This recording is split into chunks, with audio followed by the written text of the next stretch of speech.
it's not actually super enjoyable to travel and try to trap your time and your coverage into something. And it's not at all. A lot of people get that so mixed up. I talked about it on stream, and people are like, "I don't know how you couldn't like that. That's such an amazing thing." I'm like, kidding me, dude? That's like 3 days away from home. You're sleeping in a shitty hotel bed. You're doing nothing but eating takeout for like 3 days.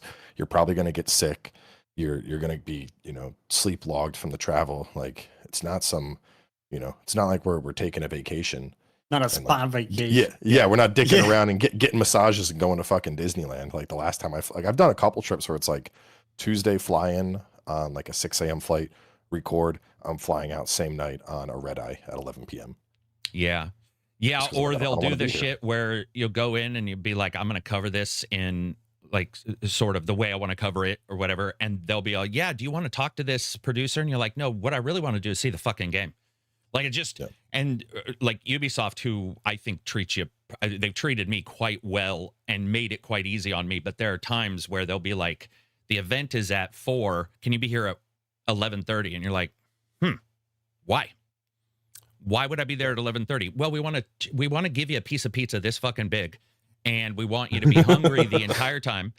And I remember Josh, when I was with Josh and we went to see the game, I just saw Josh's eyes when he saw the food coming, because he knows, like, I'm very particular. I mean, I'll diet even when I'm on a trip. Like, I'm not going to because I'll feel weird. I mean, why feel even weirder if you're on a trip than, if you have sugar issues or whatever. They brought this little pizza over, and it was one of the artisan, artichoke and shrimp and fucking, I don't know, kimchi. And I just looked at it and was like, I'm screwed, man. It was a disaster. They're just absolutely, super nice people, but they've got a really weird idea that like you want to be involved in that pomp and circumstance kind of stuff. And it's like, not really. Yeah. Not really. I like if there's like a chance to like have a developer interview, like when we went out to do the Armored Core event, there was a chance to like talk to Miyazaki and then the production lead on the team. Mm-hmm. And that I was like, okay, like, yeah, because I want to pick your brain. But like, unless it's somebody that's like intimately involved in the game, I'm like, no, I don't. Yeah. Okay. Sorry. Not dropping names, but something did just recently happen here, which pissed me off a little bit. I was talking to a company and they were like, hey, do you want to do an interview with the devs? This is a pretty big game. And I was like, I would love to do an interview with the devs. I would absolutely adore it. And they're like, okay, we'll set it up. And then I kept saying, who's coming? And I just kept getting, and I know right away, right away, something's up in this rigmarole. It's just shit's taking too long to get the answer. And then it's like, I'm coming. I was like, you're the PR person. I'm a dev. I work on the team. I know I've been here since day one. I'm like, you're a dev. So if I asked you, exactly how the frame buffering works in this game, you would be able to tell me? Well, no, not that much. And I'm like, then what could you tell me? And it was basically the PR person just wanted to come on a podcast and just pimp the game. And so, over time, I was like, okay, sounds good. Then the next day, I was like, I'm going to move that out a little bit. Pretty soon, I was like, fuck that, man. Yeah, I'm not. No way. That's like, what a waste. Speaking of a waste, let's not waste the starting of this. Welcome, everybody, to the podcast. We've just been talking behind the scenes a little bit about what it's like going to events. Yes, Rej is here as well. We'll be talking to him about what he's been doing, which is probably nothing. Traveling to the Alps, apparently. He's there live. Yeah, of course. At the top of the Alps. Actually, he's on Everest. Background right now. He got a new camera to take pictures of the dead bodies on top of Everest. It's a creepy fascination he's had for years, but that's what he's doing right now. He's live from there. And then we've got Fightingcowboy to talk about, not only other games, but we're going to talk a little bit about some of the upcoming Souls-like games and some stuff that's coming out soon, and maybe hopefully some differences in Dark Souls games, because gotta be honest, getting really tired of seeing Dark Souls-like in my PR announcements. It would be cool if they moved on. Dark Souls started how many years ago? Decade and a half, maybe, for one. When was one? Demon Souls. And there's Demon still Souls PS3 was around 2007, maybe. Brother, they're still using that term. It's like, there's other games, like, can we move on? Reference a little. They'll be like, they're just as good as Fleetwood Mac when they were in their original tour. You're like, that was 60 fucking years ago, man. Move on. But we're going to talk about a bunch of stuff. Massive, their director left today from Ubisoft and went to work on Battlefield. So we want to talk a little bit about movement of people within the company or within companies and not leaving the industry, because we all know some people are leaving the industry. And we'll probably talk about personal shit as well, maybe some science, who fucking knows. But thank you very much for sitting down and talking with us. First of all, Cowboy, you can't talk about what you're reviewing, I'm sure, but what have you played in the last... No, in 2025, is there a game that impressed you the most? It doesn't have to be the best game or surprised you. Was there a game in 2025 that you were like, damn, this is better than I thought? Damon X Machina Titanic Scion. Okay, not the answer I expected. Thank God it wasn't Expedition 33. Wasn't on the bingo. The podcast would be over. I mean, like everyone know, Expedition obviously was great. I love Death Stranding, but like I played the first Demon X Machina game, didn't really vibe with it. I'm like a big Armored Core fan, but it had, it was Armored Core light, but too light to where I felt like I wasn't really like getting that. Very that short fantasy. missions too, a lot of times. Yeah. And then the sequel, I was like, at first I was like, oh well, we're more in like exosuits now, little Anthemish. And I wasn't sure how I'd enjoy it. And the more I played it, it's like this weird combination of so many genres, because you have like bosses on the map that you group up and fight, kind of like Monster Hunter. And then you have like this arena battle system, and then you're tweaking all your item loadouts, and items can have individual roles. And I'm like, there is a surprising amount of depth here. So it's become one of those, like, not even stream games, but just like the night's done, I want to vibe a little bit, I'm just going to play my Japanese mech suit anthem battle monster simulator. And Dude, I don't know. It's just a weird cornucopia of things, but it works. There's something that's really cool about games. This is why some B games or AA are nice, because I was talking to some AA devs for a video I'm doing, and they were saying that the difference between a AA and a AAA sometimes isn't to get something in, it's to cut it. The money to cut something might be really expensive. So what they do is they minimize. So there'll be a baby system in a game, and you'll be like, oh, that's weird. It's just sort of here. There's a little bit of forging. There's a little bit of this. There's a little bit of that. Yeah. I sort of like that. I mean, I don't know maybe that's why I like Yakuza, because I do like that there's you can go to the bar, you can, help out your not prostitutes, and then you can go to another place and you can race mini cars. You can just do all these little things. And when it's a surprise, it's even better. What about you, Reg? What's a surprise for 2025?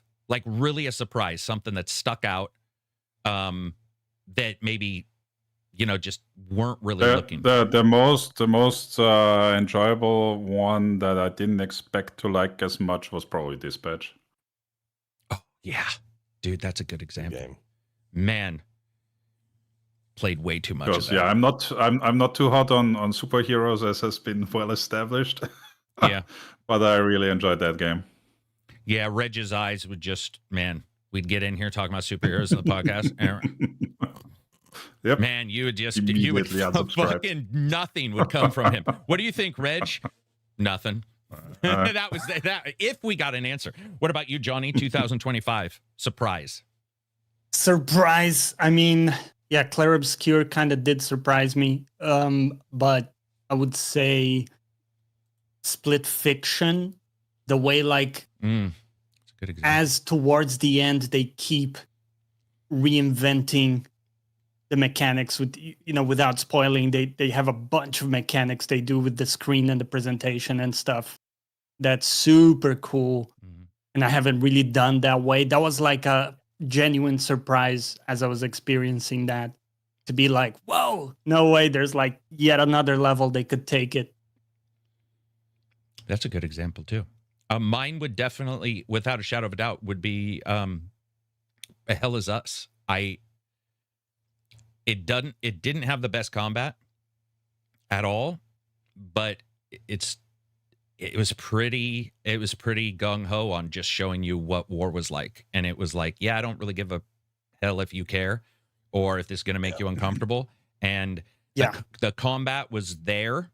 It was light. That's not what I need in a game. If there is a world that's interesting, and it was alien and it was Elix-like, or maybe Two Worlds, which that's not a good example because Two Worlds ain't the greatest game, but it reminded me of the Elixes and those games that I find. And Hell Is Us, I was talking to Jet Black Ninja a couple days ago in chat, And he was bringing it up too. He was just like, dude, it's so crazy to see a game like that right now because it's touchy when you look at Russia, Ukraine, let's say. It's a little touchy because it's pretty close to that. And it was cool. And it's cool because we probably all have 3 or 4 titles. I mean, if you really sit down and look at it, they were pretty surprising last year.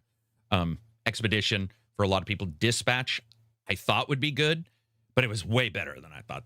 I was like, that was really nice to be pleasantly surprised. Reading in chat, I saw a couple people. So somebody said KCD2. So Spanky, that was a surprise for you because I feel like KCD2's got the chops. It's like Prime Tyson. The surprise would be how quick, he dispatches somebody. Not that he did. Yeah. Until he got Buster Douglas, but like, for some they reason, showed up for it for sure. But that was a great time. Vapor Blood says, take a shot every time Karak mentions his favorite game series, Elix. First of all, it's not my favorite game series. God damn it. Second, Elix is great. Go. 2, it's a shame Silksong's Shadow dropped right on it. A lot of people missed out on it. Oh, did it? Did you do Silk? Did you? Yeah. Did you do Silksong, Cowboy, or did you not do that one? What'd you think? No, I did both, but I'd Hell of Us earlier, so I managed to get through that in entirety, and then I like paused it for Silksong and then resumed the episodes after. Sorry. But it was with Silksong. By the end, I was a bit exhausted. I got to Act 3 and I just modded it. I was like, I can't keep up with this. It's the contact damage. Like you bump into something, lose 2 masks. I was like, I'm just I don't have it in my soul, and people were very upset. But like I didn't even like the original Silksong. I never beat Radiance on it. I got up to Radiance and I was just like, nope, this is past my skill ceiling. I'm gonna bow out. Wow, that's interesting because I feel like we're all saying that about that game. Like even in chat a couple weeks ago, we were all in there and I was like, what was your like biggest surprise in a game? And a lot of them were, my surprise was Silksong didn't impress. It didn't like hold me till the end, or I didn't like the way it was set up. And I was actually a bit surprised because boy, was it look forward to, But I mean, I still had fun with it. I think it was just I don't know. Maybe it was just how the difficulty in it was. Like it got to a point where, like I like a good challenge, but it felt like there was like the frustration was rising more than the enjoyment from the challenge. And it passed a threshold where I was more like instead of walking away finished, like, damn, I'm going to remember this forever. I walked away like, thank fuck, you're done. Yeah. Yeah. Okay. I know that feel. The other one that I played a bit with Jet Black Ninja, not a ton with him, but he's in the guild, is Where Winds Meet, which I was quite impressed with admittedly, that game has been, that game has technically been out for a while, but getting to jump into a MMO style game that has a ton of content, like Lost Ark, I think was the one Rej did. It's always nice to jump into an MMO. Oh, yeah. By the way, we're going to talk about a pretty fantastically scary statistic I found yesterday about, we'll just talk about early access or early games and completion rates. And listen to this. So I found this and I read it to Jonny and we were like, damn, we had always thought this, but there was no real statistics until now. So less than 20% of games outperformed on their 1.0 launch than their initial early access, suggesting that basically now 1.0 is nothing. It's a patch. It's no longer an event. And I got to say, I feel that pretty hard. I think we've been feeling it for a while where, especially with early access or an MMO that comes out where you're like, man, there's some stuff missing and you got to wait for a while. And then there's other games to play. There were 20,000 games released on Steam last year. 20,000. Now, of course, we're not going to play 9,900 of those, but still the amount of chaff that's out there is so high. And a 1.0, like if I like an early access, which I rarely do, if I like an early access game, it's hard to jump into it. There's so much competition, and a game like Silksong will come out and you'll get it. And if there's a high frustration level, it's so much easier. And I think healthy, by the way, I do think there's some health to this, but it's sort of healthy to walk away because I was watching somebody play Tekken. I'm not going to mention his name, Solar, but that guy was in our Discord, and his level of frustration was so high, I popped in and was like, do you like this game? Like, do you like it? Because it doesn't sound like you're enjoying yourself at all.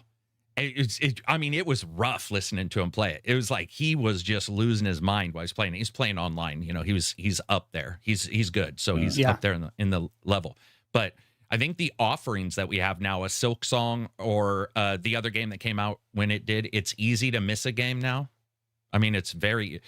Fighting Cowboy and I talked about a couple games that they're giving codes out, and you're like, you know, maybe there's two of the same game type sort of overlapping. You're like, do I want to do, you know, two of these, or do I want to pass it up? There's a lot on offer right now, man. I mean, even in this year, there's so much stuff in February. I had 47 games that were on my February game video, and I had to cut it down to 10 because I was at an hour.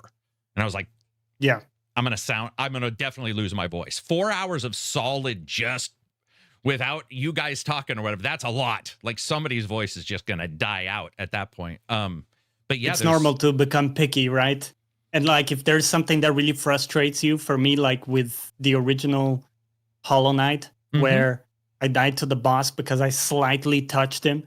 And then now I have to walk. Right. Like actually almost, 5 whole minutes or something all the way back to the boss. Damn. Several times over. Oh. That just, I mean, it's soul crushing.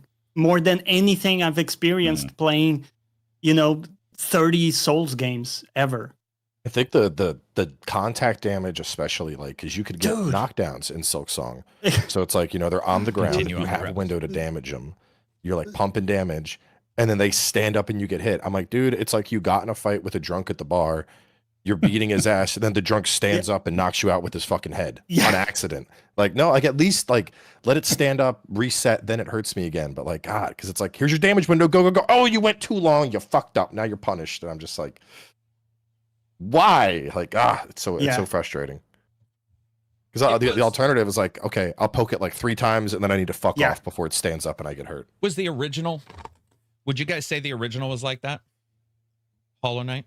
I don't remember. I don't either. How many years is that fucking thing? I think so, because I replayed it recently before the new one came out, because I thought I'm going to give it another shot.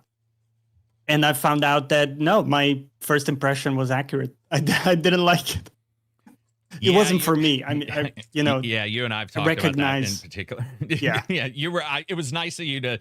Because I know you tried again, and I'm usually not a try again person. I'm like, no, I'm pretty solid with whatever I thought day one. Yeah. But I've definitely gone back. I went back to Dark Souls when I jumped back, or Dark Souls 1, I think, when I was jumping into 3 to review it, stuff like that. I was like, yeah, nope, still don't like it. Still don't like it. Somebody did a super chat. That was Jay Reaper, $10 super chat. Thanks for the super chat, Jay. Appreciate it. He says Kronos was his big surprise. I enjoyed Kronos, and I just have to give a shout out to Bloober Team. I took the piss out of them because Medium couldn't have been a better title, right? Because that game was so mediocre.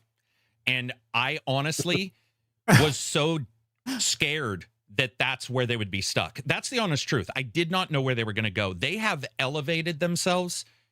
Dude, they're doing well. Like, that is a team that somehow looked at what they've done in the past and little problems. And I'm not saying Kronos is perfect, but or Silent Hill. It's just that a lot of times you'll see a company and they'll do something and they'll sort of use excuses and they'll be like, oh no, people just didn't get it. People just didn't understand it, and they don't grow. I don't know what Bloober Team, how their leadership works, but somebody in there is taking notes, because you can definitely tell where each game comes out. They're like, okay, we're going to do this. And they love their double worlds. That was brought up a couple days ago too. I forgot. They love their games with like their Umbra or their Shadow World or some kind of alternate dimension that they can, have a little bit of travel through. But hats off to them, man, because they've done really well. Kronos was probably the first game from them I've like thoroughly enjoyed playing through. Yeah. Most of their games, like I go 2 to 3, 4 hours, and I'm like, no, not for me. Yeah, just uninstall, move on. Kronos was weird too, because it had an identity, but honestly, I was calling it horror BioShock before it released because the suit, and it just reminded me of the first BioShock, and he comes into the world in a bathoscope almost, or he, she, they, and you're just like, this is weird. I don't know what this is. And then playing it, you're like, oh wow, there's actually a lot going on here. I like the way they put that game together. There's a enjoyable amount. Did you do that one, Reg? You don't do a ton of horror, but you didn't do Chronos. No, I don't like horror, simply because it works too well on me. So I avoid that stuff. What's the scariest game you've played and got through? Do you have one that you're like, man, where maybe you almost didn't get through it, but you did? That was there is a long list of games I tried and did not get through. I can't remember one that I did get through. That would be then classified as horror. Okay, that's what I was gonna say. Yeah. So would you classify BioShock as horror? Not really, because I played through those. Okay, so you played through those. So would you? Let's see. So Silent Hill, you've never beat. You've never gone through a Silent Hill. No, those are horror. No. Okay. Okay. Well, that's a good response. That aligns me. So what about Resident Evil? Because that's brought up a lot of some of them, because a lot of them are just arcadey. Yeah, It's action horror and cheesy. John Carpenter movies in video game form a lot of times. So they're a little easier to partake in. But yeah, I also love that some of these games, not all of them. Listen, I love difficult games. It's awesome, but at times you're just like, dude, these games are just punishing to add time to the game. And I felt Chronos. There was a couple bumps, but overall, I felt like that one was pretty doable by anybody that would want to pick it up. There was some systems in there that I could see giving people trouble, and maybe the puzzles, or not puzzles, but hints, whatever you call them. I got lost a couple times in Chronos. I feel like that's embarrassing to admit, but I did. I think it was just the way the world was set up. There were times where you used your ability to adjust time and move things around, and some of the camera angles to hit them were a little off. That kind of stuff would pop up. So let's see. Really enjoyed Chronos. They should revisit the medium. No. Who said that? Come on, Berserk. It's good to move on. It's good to. Dude, rarely do people who get divorced and go back to their first wife and it works out. I'm just saying. Lords of the Fallen was my game of the year. Oh, that's cool. What were you saying, Johnny? Oh, that's funny because I'm actually playing that in co-op with a friend now. It's been super fun. The Lords of the Fallen game? Yeah. All patched up? Yeah, they got like a built-in co-op. Yeah, it's patched up. Super nice, actually, the way they have a shared session with progression and stuff. Just been playing through that, and it's kind of really nicely balanced around the co-op.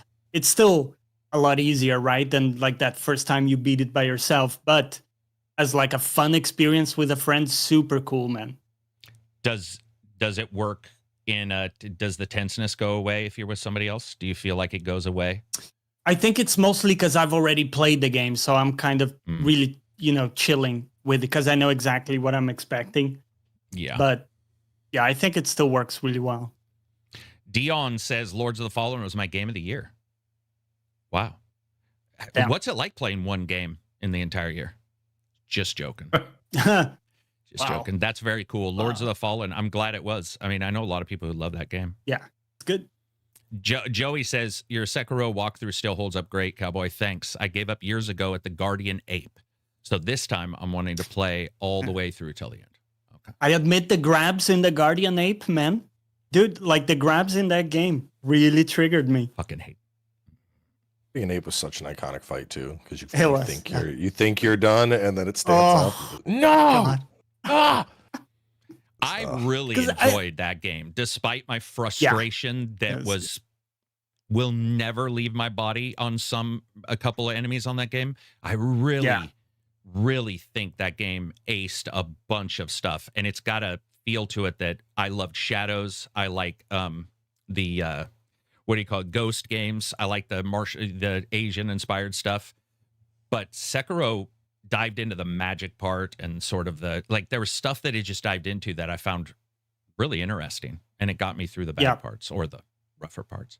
I will say though that I think they've learned. But if I ever end up at another enemy that's like that fucking ogre guy, and he's grabbing me from 70 feet away and throwing me into a valley, there's probably a good chance I'm putting that game down. So hopefully they'll learn.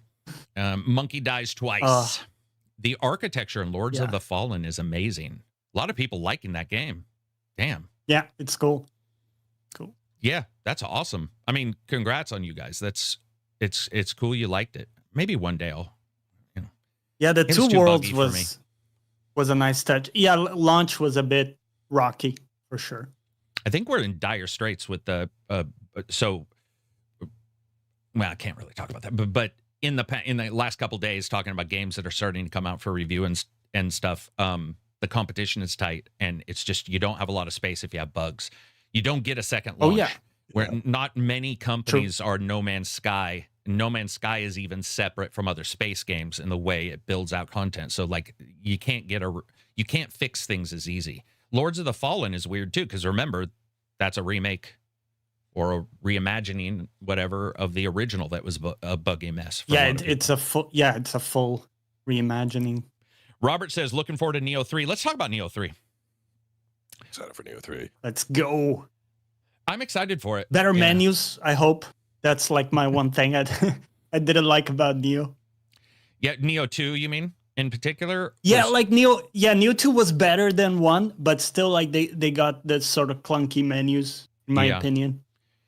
Wasn't it Neo 2 as well that like you're going through one of the menus and there's two views, then you have like a right bumper you hit down and it changes the number to something. I don't know. Maybe it wasn't that game. But you had to, when you were like comparing sets. Was that what it was? You would have you'd have items, and then you needed to use a trigger to then like swap to the other page. So you can see like, the description of the item, the skill affixes on it, and then also if it had a set bonus, that's how you'd find a set bonus. But yeah, Neo is you can get buried in menus for sure. Yeah. That's the hardest part of that game. And when there's so much that they're not only they're trying to do the same stuff, but also different stuff, and then a bunch of stuff, and they want to show you a bunch right at the starting, and their tutorial be all, here's a resistance and blah, blah, blah. And you're like, okay, great. And then another tutorial pops up and it's like, but also if the character is blue and it's a Tuesday, then that resistance doesn't matter. Yeah. But if it's a Thursday and you bumped your elbow yesterday, and you're like, fuck, and you're trying to track everything. And you're just like, dude, there's so much stuff to track in these games. They're a blast, though, if you like the build. Yeah. I think Neo so fun. 2 is always going to be my favorite. I mean, I don't know. Mm-hmm. Neo 3 might beat it, but Neo 3's got some changes. I know a lot of people have an issue. I watched your coverage of Neo 3 about this, the Samurai Ninja thing. Samurai Ninja. Which is, it's so... I'm not saying it's blown out of proportion. I obviously understand where people are coming from, but I also think they know that and they've worked in the instant switch and all that stuff. And I'm like, okay, it's its thing. I think a big part. So when they had the alpha test and everyone was like hopping on, it felt very clunky then, and Ninja wasn't fleshed out enough to where it had like a clear identity. So it was kind of like, oh, gotcha. All right, well, I feel like I have my samurai. That's how I play, and then. This thing's hurting. Let me just switch the ninja, and I guess I'll dodge around for a little bit. Okay. And at the event they had back in November, at least, like obviously way more dev time. They were close to launch at that point, and it fine-tuned it a lot. So like the switch, just the timing on the switch, that was a lot more responsive. It was, how like doing the like yokai counter in Neo 2, I just throw it out counter. It feels like that now. Okay. So it's very quick to do it, but. Probably the bigger thing that I took from playing it again, seeing like the ninja tree more fleshed out with like different abilities, it felt, more similar to how it is playing Samurai. Obviously you don't have key pulsing and whatnot, but like in terms of the amount of shit you can do, it was getting closer. And then so in my head, at least I started thinking of it at like, okay, this is like, it's like having two builds, it would be like you're playing Elden Ring, you have your strength guy, you swap a button and suddenly you're Magic Man instead. Right. And when I compartmentalized it like that, I was like, okay, like if I think about it like that this is actually really fucking cool because I can have my setup where I'm more defensive, I'm more counterplay, and then, I need elements. Boom. Suddenly I'm ninja and I'm pumping out, water and lightning with the tonfas to lock something down. And then, here comes, boom, swapping back to samurai. So like, I think for people that like aren't sure about it, think about it like that mindset. Like you just have two builds at your disposal. Yeah. And I think that clicks because I can't think of any games that have really allowed us to just You know, like you're playing as the greatsword guy. You hit a button, Instantly. suddenly There is you're one instantly in game new class. that wasn't great, but it was the game that was like Dark Souls, where you find the souls in the world. And Mortal Shell. Was it Mortal? No, there were 2 games now. Sorry, there's Mortal Shell, and then the one that came out last year. It was a futuristic / fantasy game, and you have the directional pad, and when you found a soul, you could then switch at any time to these other 4 characters. And I remember the one you're talking about. It was a little hedgy. It was a good idea. It was a good idea. And in all honesty, it sounds like its hedginess is exactly where Capcom was a couple months ago. And so it wasn't as enjoyable, but I like the idea of it. And it sounds like the Switch, and what I saw, Switch is pretty fast. So to me, honestly, I think the real problem is just we get in numbers comparisons, and somebody says, oh, I've got certain number of weapons available to my one guy that can do all this stuff, and now some are locked or maybe locked, and this kind of thing pops up. But usually when I look at builds, I'm like, some weapons are locked anyway, even if it's just statistically, you wouldn't want to use this. Or the way I built it, why would I have a really fast guy and then have this weapon? So that's sort of locked for me. So I'm fine with it. I mean, I really am fine with it. What I saw looked fun as hell. I'm gonna be honest, graphically, there's times where it's the same as Neo 2. It's the same as Neo. Yeah. So I think people should prepare that it's not like I don't know what the term would be, but like a mid-tier console upgrade. But that's because Neo 2 nailed it. You know, Neo 1 was really enjoyable, but I thought Neo 2 looked really good. I think people just expect a sequel is always going to look a good deal better. And it hasn't been true. And it's not true there, which as long as people come to grips with that, I'm excited for it. I think the 3-person is also awesome. And the open field gameplay, like all that kind of stuff excites me as long as it's handled well. I love my hub games, but they've said they call it open field, I think, which is a goofy ass name, but whatever. You know, the idea of jumping in there with, 3 friends seems like it could just be an absolute blast to play. So yeah, that's one thing I'm bummed about with Code Vein, at least, because the first one being co-op, it was like anime Souls. It was a little bit arcadey, but running around with a buddy, I think, is something that it's kind of unique to Souls games. Like when I think about like co-op adventure games, like in that whether it's more fantasy or futuristic, but like that we're gonna go fight a bunch of shit together and then tackle a boss. Yeah, I think that's something that the Souls have very much popularized. Yeah, and seeing Code Vein 2 drop the co-op aspect, it's like, damn, well, like. Why are you taking that away? Like that's what so many people love to do that. So it's nice that Neo's still going to have it at least.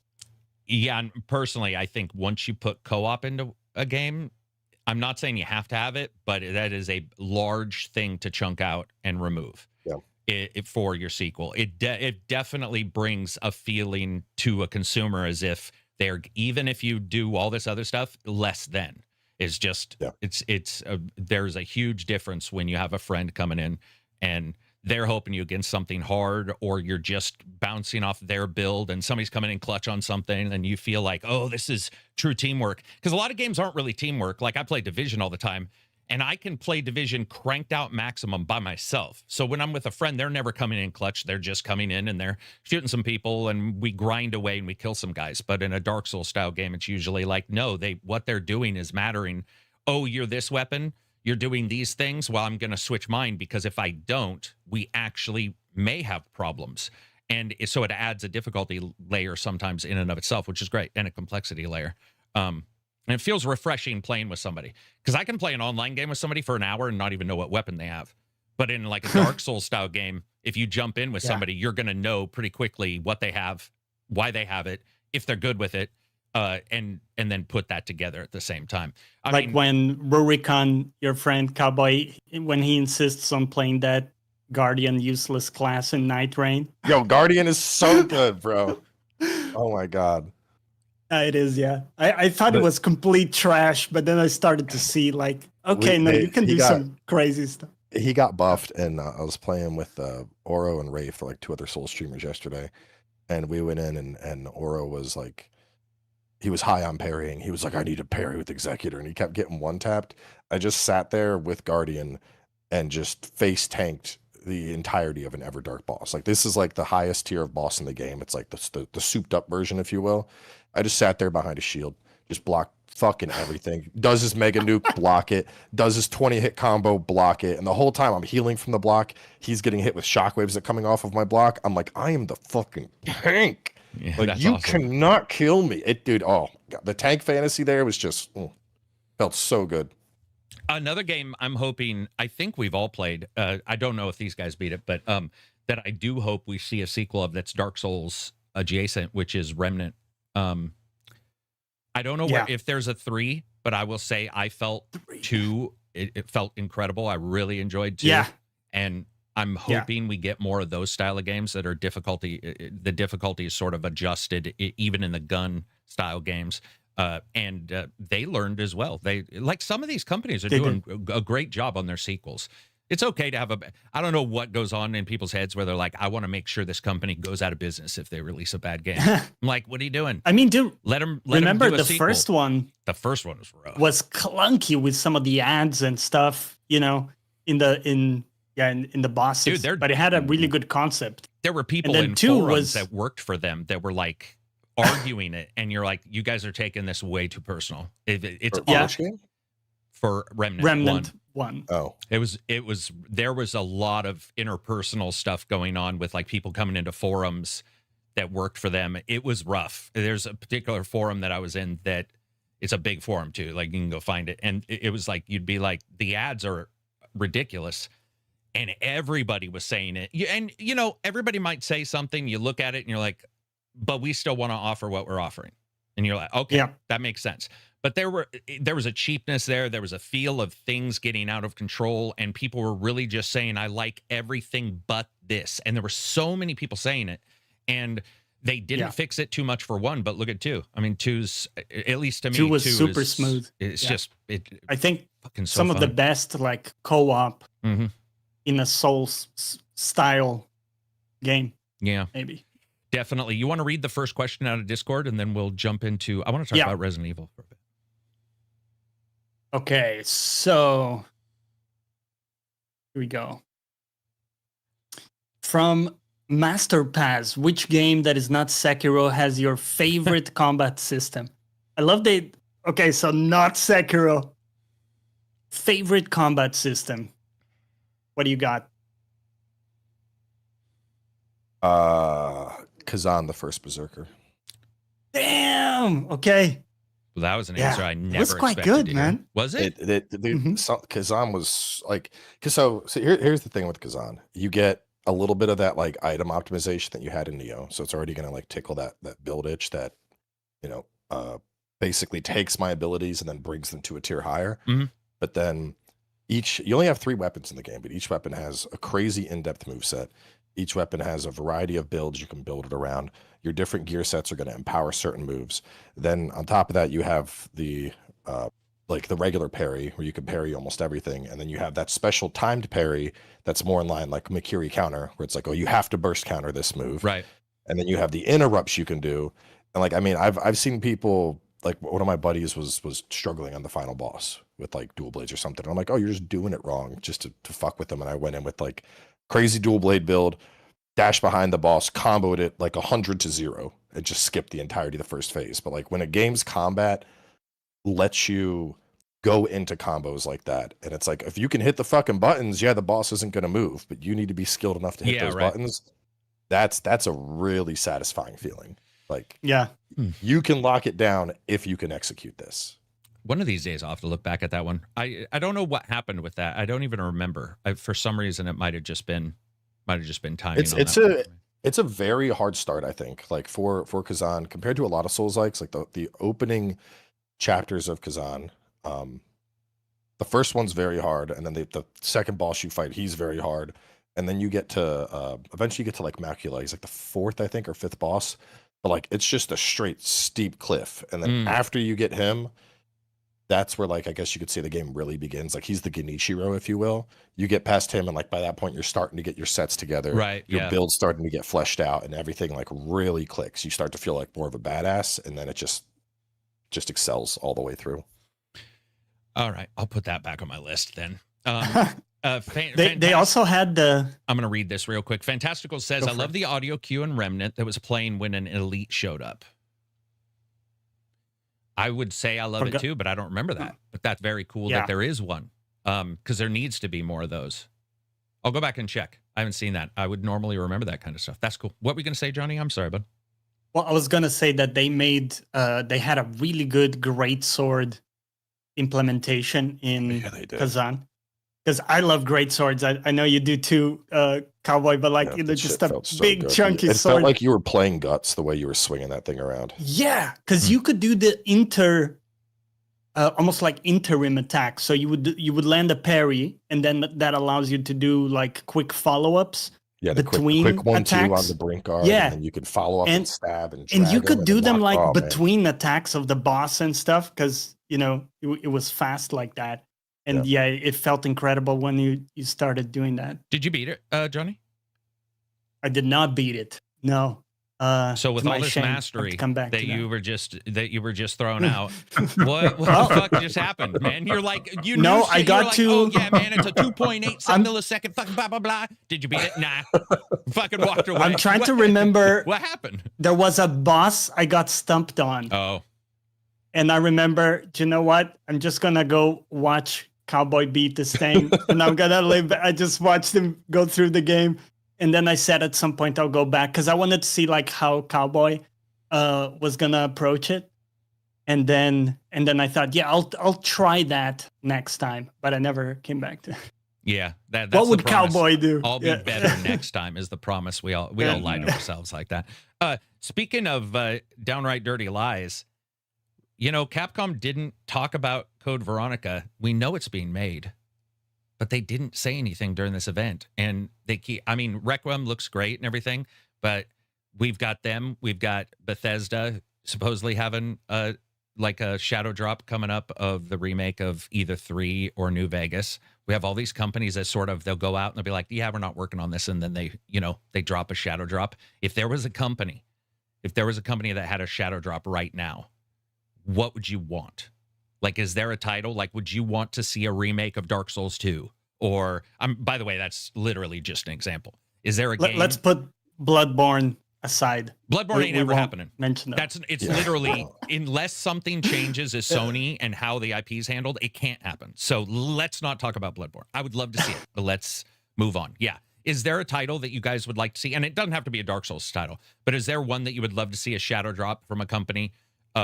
That's like current day, takes all the tech that we know, but also improves everything into today. Because a lot of people will say like a Fallout 3 or whatever, and it's great, but it's great. That would be great. And Oblivion was fun, but those aren't. When I think of a shadow drop or like a true surprise, I think of something far beyond sort of just a shooter. Or what, or an RPG. Like, I'm thinking of ancient shit like Strider for the Sega Genesis being remade, or something that's like, ancient.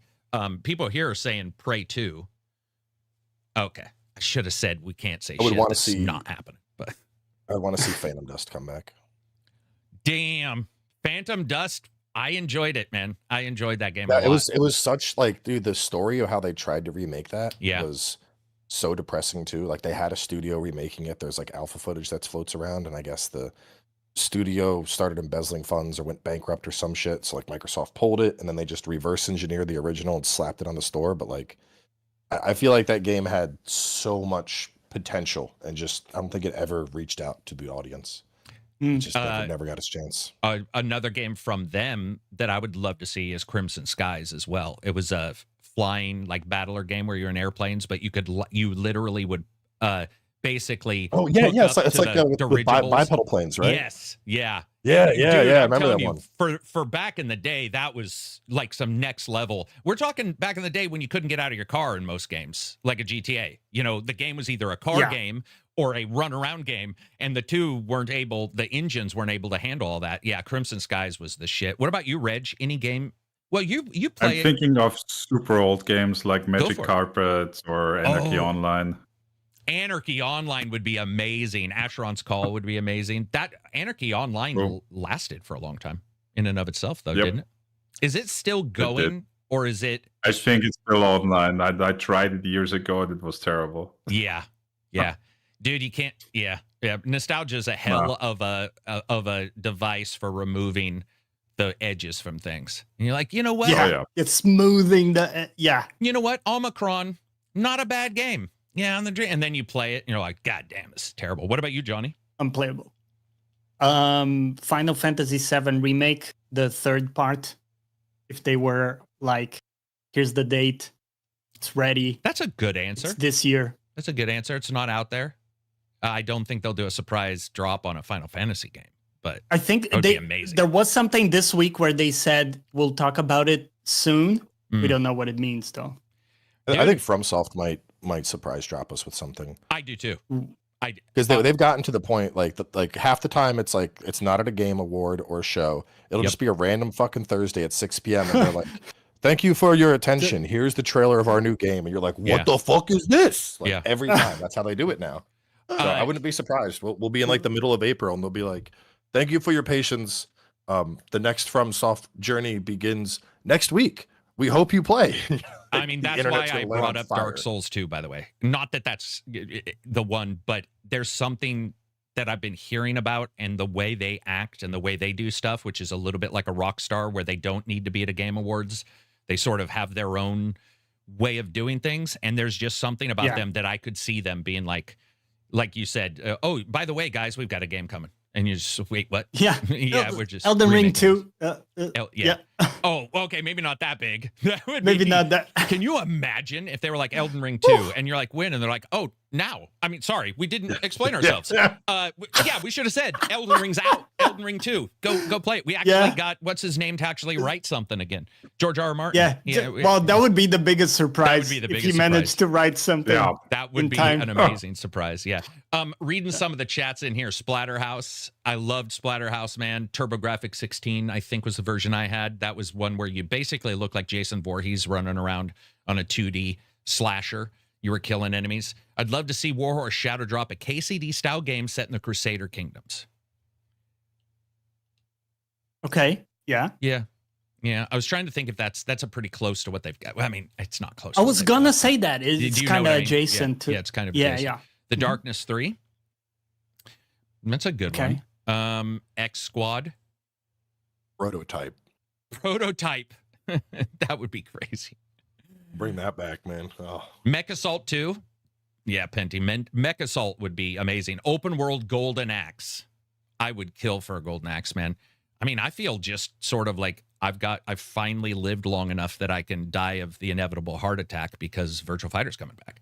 Once I play that, I feel like that'll be the end for me. And it'll be, It's going back full circle. It really is. Yeah. I finally get into the feeling everybody else has when they get a remake. Because whenever everybody else talks about remakes, I've usually played the game recently, or I go back and I'm like, this game's fucking trash now, in comparison. So then by the time I play the new one, I'm like, yeah, it's better, but it doesn't really grab me. But I do think hugely. Oh, Dino Crisis. Dino Crisis would be cool as well. Or, hey, Code Veronica. Just saying, Capcom.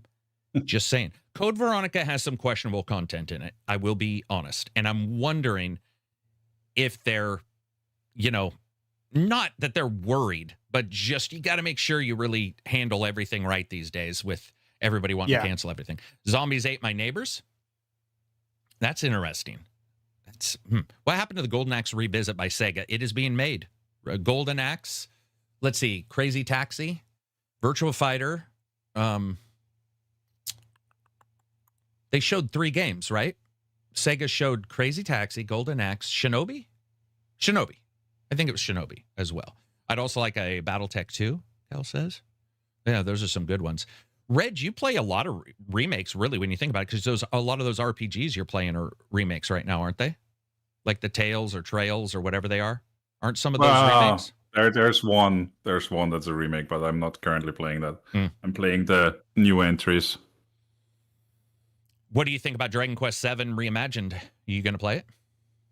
No, I don't think so. I checked out some trailers. It doesn't look like a game I would enjoy. Oh, gotcha. Is that because it's too JRPG? or is it? It is. I think it is a tick to a JRPG for me. Yeah. I can get that. Sometimes you'll see a game, you'll be like, this is great. Not so much. Once you see or it, maybe the wrong kind of JRPG to comic style. Let's see, Streets of Rage 3D. Yep, Streets of Rage would be awesome as well. Didn't they just do a Streets of Rage? They had Streets of Rage 4 They just did one, didn't 2 they? years ago, I think, right? Was it 4? Yeah. I think it's 4. Yeah. Mm-hmm. Half-Life 3 Shadow Drop. Oh, guys. Yeah, right. Never. Come on, guys. You know what happening right now? Valve is trying to figure out how to get anything more than 4 gigs of fucking RAM in that goddamn system without it being $1,000, let alone trying to make their game. And that's not dissing on Valve, even though, you know, people know my hatred for that company in a lot of ways. Valve has a very real, every company has a very real problem right now, which is if you're a console maker or whatever, and you're trying to put some RAM in your system, you got to figure out how to sell that to people. Yeah, because it is bold move to jump into the hardware. That's a bold move, Cotton. Yeah. Let's see how that works out for you. Dodgeball. Yeah. So, but Resident Evil, real quick, they did show some stuff. I know a lot of people are interested in Requiem. I know that we're not necessarily the largest like Resident Evil fans in here, but personally, to me, I think Requiem is actually exciting as shit because they've definitely talked about the main character now sort of bringing in her skills to this set, which is a detective, blah, blah, blah. You know, she's not Leon because Leon will just spin kick a demon in the face. You know, he's had all these battles. He'll spin kick a missile somebody else shoots into the demon's face. Like it's always superhero kind of thing. And there's no fear and the horror just sort of goes away. But this character bringing in her investigative skill reminds me of like Alone in the Dark or some of these older ones where Resident Evil has a tendency to say no matter who the character is, they're more competent than they ever should be. They showed off the new Leon gameplay. It's wild. It's wild. Yeah, it's wild. Bro is like, he's not just like Leon. He's like fucking Captain Execution out there. Yeah. Shit he's doing. I'm like, yeah, he's comic book Leon. Okay. There's like chainsaw spin kicks and stuff. You're just like, whoa, okay, that's different. I watched, he ducked the dude, smacked him, gun to the back of the head, blew the head out. I was like, God damn. Yeah. Like, oh, okay, we're not messing by the way, I'm super excited for that too. It's just I like the idea of them maybe adjusting the gameplay a little bit because honestly, like a dog to its vomit, they do return to the same place a lot. They'll be like, hey, let's go back to Raccoon City's police department. And you're like, seriously? Is it still? I feel like I've walked on it so much you couldn't even fucking, like I've walked it into the ground. I've been there so many times. How do you put a puzzle back in this place? I've already done all the puzzles. You just keep going back. So the idea of introducing this other character and the new enemy and some of the stuff I've heard came out in not a trailer, came out in interviews, but they haven't continued to talk about it. But the idea that enemy, we'll call him Nemesis Light, that they've showed the chick, the old lady hag, that supposedly can fuck up your safe rooms or can get into places that in the past, remember Mr. X or whatever would walk on the doorway and get stuck because you'd be typing at you'd be like, hang on, please, saving my game.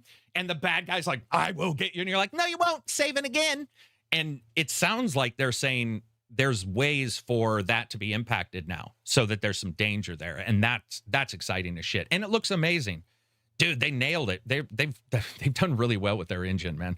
Like they show those characters with like the lighting and their hair and all this stuff. And you're just like, damn, that is, I mean, hopefully it doesn't require a 4090, but well, I don't know. Maybe it will. But if it does, baby, we're set. You and I are set. Yeah. Don't care about nobody else, but we're good. Go get your Steam machine, guys. That's like everyone trying to build a PC right now. I'm like, I got 64 gigs of RAM when I built it. I'm fucking cozy at the moment. Yeah. I rarely beat the pattern or the buying pattern, and I'm usually a little late or mid game. I don't know what happened, but I replaced all the RAM in all my systems. I put 128 in almost everything. And then less than a week later, all this shit happened. And so it's one of the few times I can look at the pattern and go, I don't even know what triggered me to do it, but thank God it did. Because I can sell the RAM and actually pay for all the RAM I upgraded now because of how expensive the RAM I took out was. Like that is, Damn. dude. Yeah, it's weird. It's like somebody gifting you Bitcoin or something, and you just hold on to it and forget that you owned it, and then go and check your wallet later, and you're like, wait, what? Yeah, so that's, I mean, it's going to be hard on people, but the consoles are there.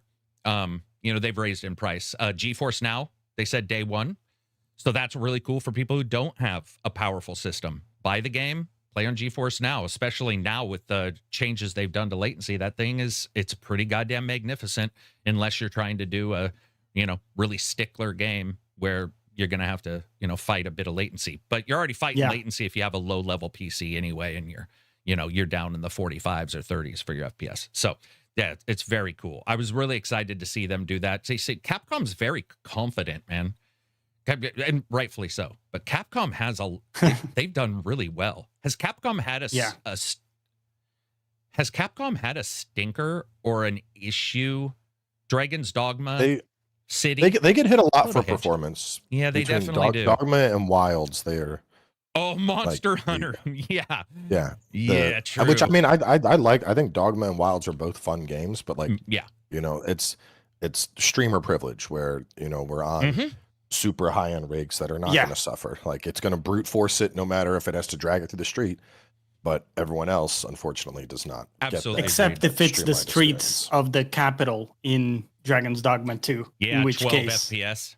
No system will drag you through that. Dude, it's so weird because there's a later place in the game that's got a lot of people and it doesn't suffer the same problem. It runs fine. And so you're like, what is going on in this one particular area? I really enjoyed the shit out of Dragon's Dogma. Yeah. I don't think we'll get others because everybody's left or main people left, it sounds like, but I hope we do because I thought Dragon's Dogma 2 was a sheer just blast, a insanely fun game. The adventure of it too, like there's just I don't know, in a world where everything is map arrows and knowing where to go, there's something about just you set out in Dragon's Dogma and you're like, what's over here, let's go find it. Dude, it was so free form, and like the way some of the quests happened where you'd be just gathering pieces from people, and you'd find out, I have to do this and that for this person, but I can actually make a choice here and do the opposite, and then like try to trick them. Like there's all these kinds of it's not funny binary things with quests. There was a lot of it that wasn't binary. It was more actionary, which isn't a word, but you could make you could take actions that would sort of kill a choice. Now, admittedly, in our streams, because we had like 30 people streaming that game day one, it was one of the largest streams we ever had in the Discord. There were a lot of complaints. In particular, there's 2 missions where people were like, I don't know what's going on. I don't know. And I would walk them through it. And I'd realize, you know what? This is not binary. And it's also Dragon's Dogma. So there isn't a indicator of this thing or whatever. And you would sometimes get really stymied. You could get lost. Or you missed something because someone, they said the clue, but you didn't catch it. Well, how would you catch it with that shit-ass voice acting? The Sphinx puzzle. You finally find the Sphinx after the whole game. Where was your first coin? And you're like, what the fuck? Yeah. There's I'm supposed to remember this. Do you know what else flummoxed me with puzzles, man? And I love the game, but Hell Is Us. I don't know. Some of those puzzles, sir. I had a notebook. I was just feeling like this thing's probably got like the first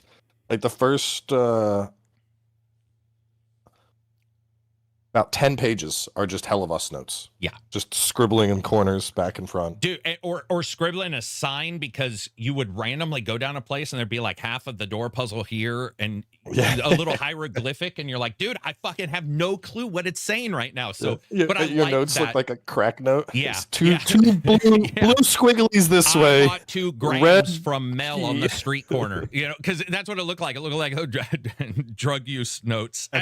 It was awesome. I love that occasional game that does that. If all games did it, I would lose my mind. But by the way, I just got a flashback. It was Maluka, the boss I got stuck on in Kazan. Oh, I couldn't beat that thing. That's the Genichiro. You got to get past him and it opens I didn't get. Yeah, damn it, man. Now I got to go back to it. Penty says, I already know what he's talking about. It's Dragon's Dogma. One quest, I would take the key from a jailer, no issue, but let a prisoner out. How dare you? Like, why aren't you mad I'm taking your shit?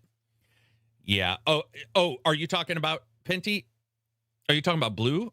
No, he's not talking. I think he is talking about the particular missions in Dragon's Dogma, including the Masquerade mission, where everybody is talking to the wrong NPC in Masquerade. And I was watching 50, 60 minutes of somebody bumping into the wrong NPC, and I'm just sitting over there going, yeah, I feel your pain, dude, because I definitely did the same thing. Yeah. I do like that. I do like when those game companies, they sort of understand adventure or whatever, and they're like, we're just going to sort of let it ride and not gamify everything to the point of, like, a Neo needs it for the skills and the difficulty. There's not a lot of Dragon's Dogma could be difficult at times if you made a mistake or you got into the wrong place without a supply, but overall it's not that difficult of a game. And the great thing about it was they just let it be about discovery. First one was the same way. There's just something so magical about that. And then day night is, of course, I just wish more games did a good day night cycle. Because when you see a good one, speaking of that, I'm slightly colorblind, so I didn't notice that in the morning my character had slightly red eyes. The plague, dude. thing? So I went to sleep, right? I thought everything was all right. I think maybe the lighting was weird where I was. Couldn't see properly. Dude, I went to sleep and then I woke up and of course the entire town had died, And there's you got to live with that. Yeah. I get people all the time because Capcom let me make one of like the official pawns. So I make that pawn, and like anybody that gets it, the pawn could end up getting the Dragon Plague or whatever.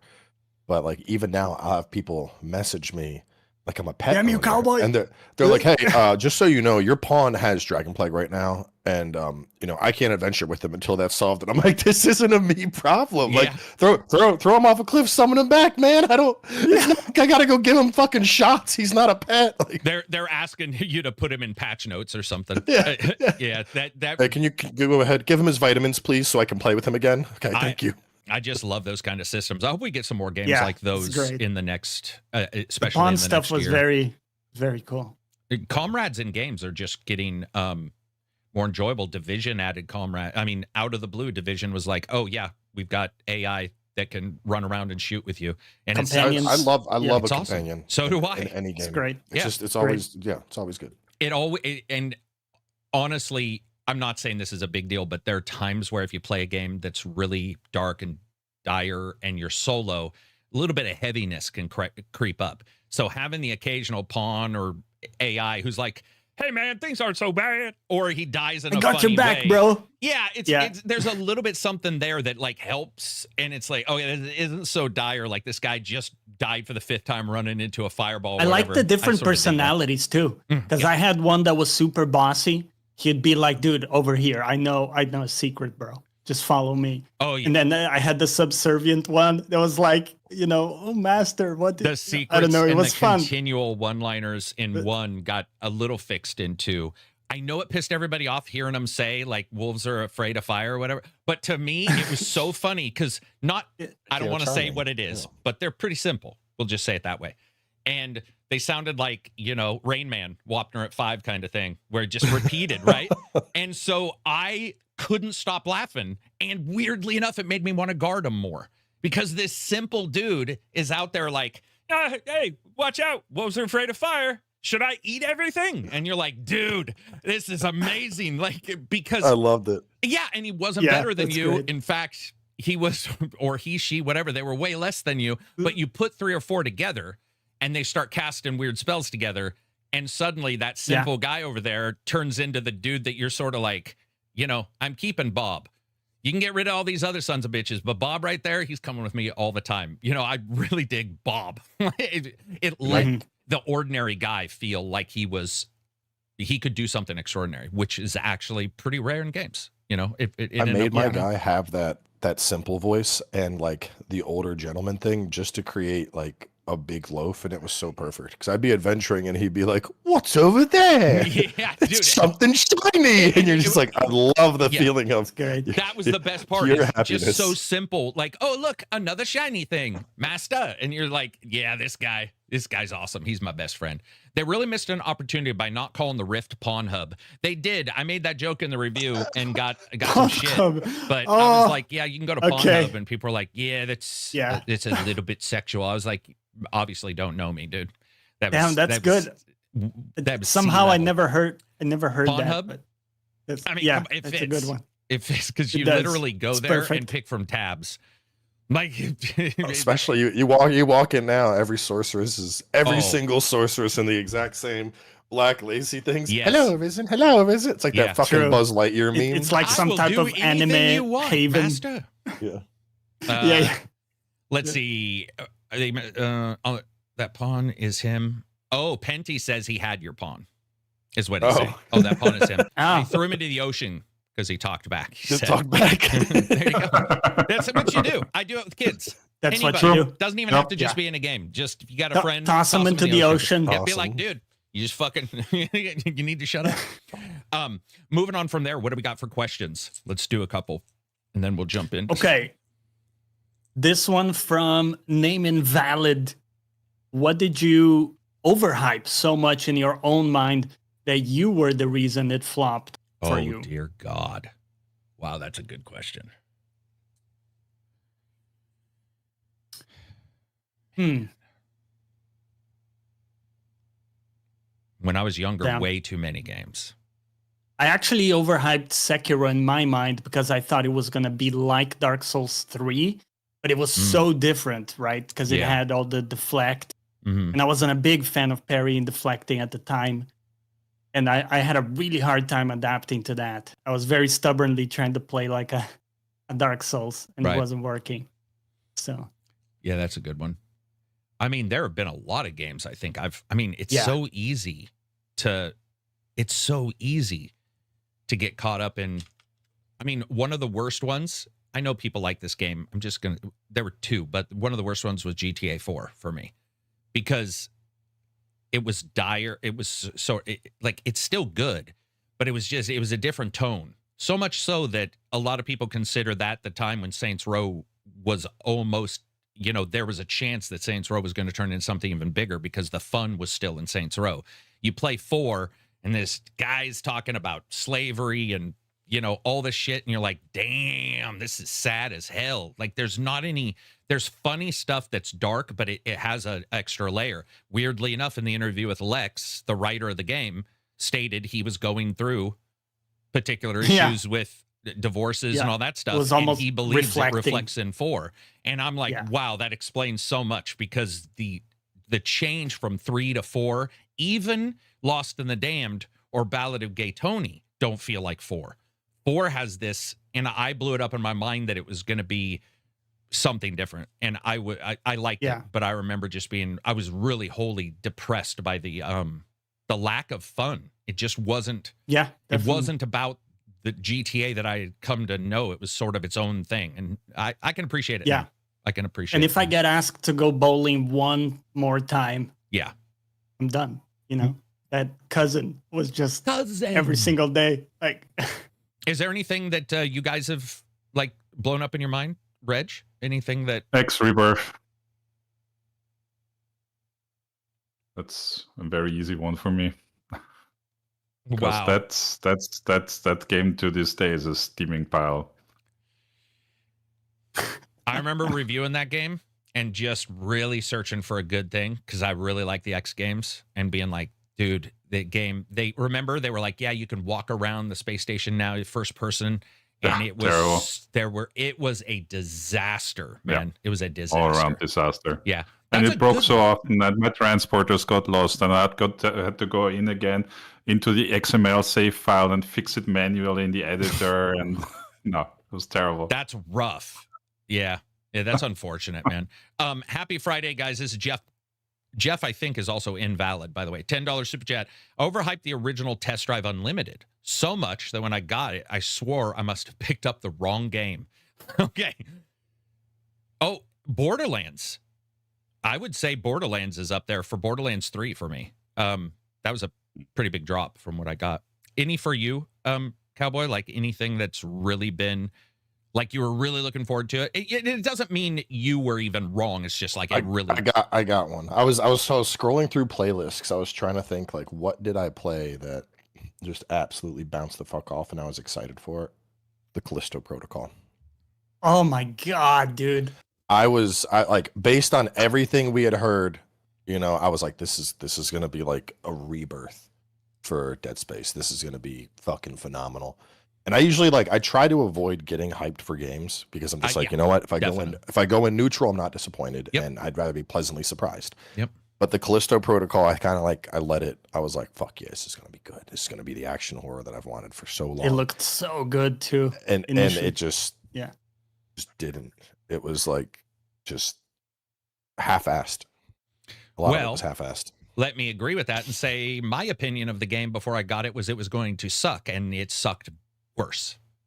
I thought that game looked like dog shit, and it looked like a piece of shit. And you had whatever his name running around doing variety interviews, and I'm like, dude, you have issues with your game. Like, you can tell. That game came out, and I was like, probably medium to dog shit. And its performance, they got Josh Duhamel, I think was the actor, who I genuinely sort of have liked him and stuff, and I don't have an issue with actors being in games. I like the horror games. I like Dead Space. And every single low expectation, hats off to them because they did a really good job making it way worse. Yeah. Like that game was half-assed. It felt, and by the way, this isn't a developer. You know, it's not a single developer or whatever. It's how it all comes together. And whatever happened, it didn't come together, and somehow it felt. And not only that, it felt active, but it compounded together. Purpose. Yeah, it compounded together to be worse. Like the dynamic of, or the mechanic of dodging by like pressing left or right. It was so bad. And then you have multiple enemies coming, and all of a sudden that legit doesn't work, by the way. Once you have like multiple enemies coming in, and then you have the weapon systems which are super slow and clunky. And now you're trying to do all of that stuff together, and none of it works in unison.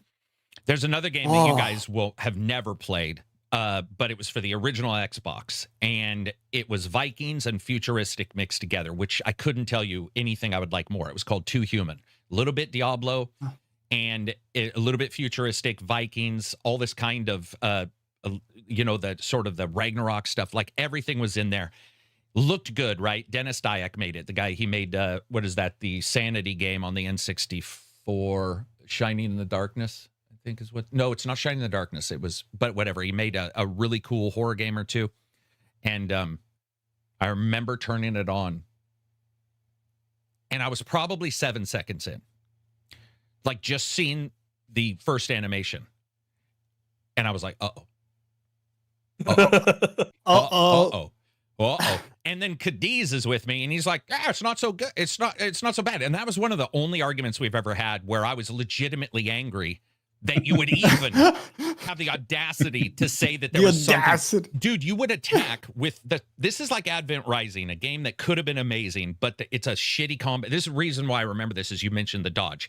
In these games, you attacked with the fucking thumbstick, and you skated.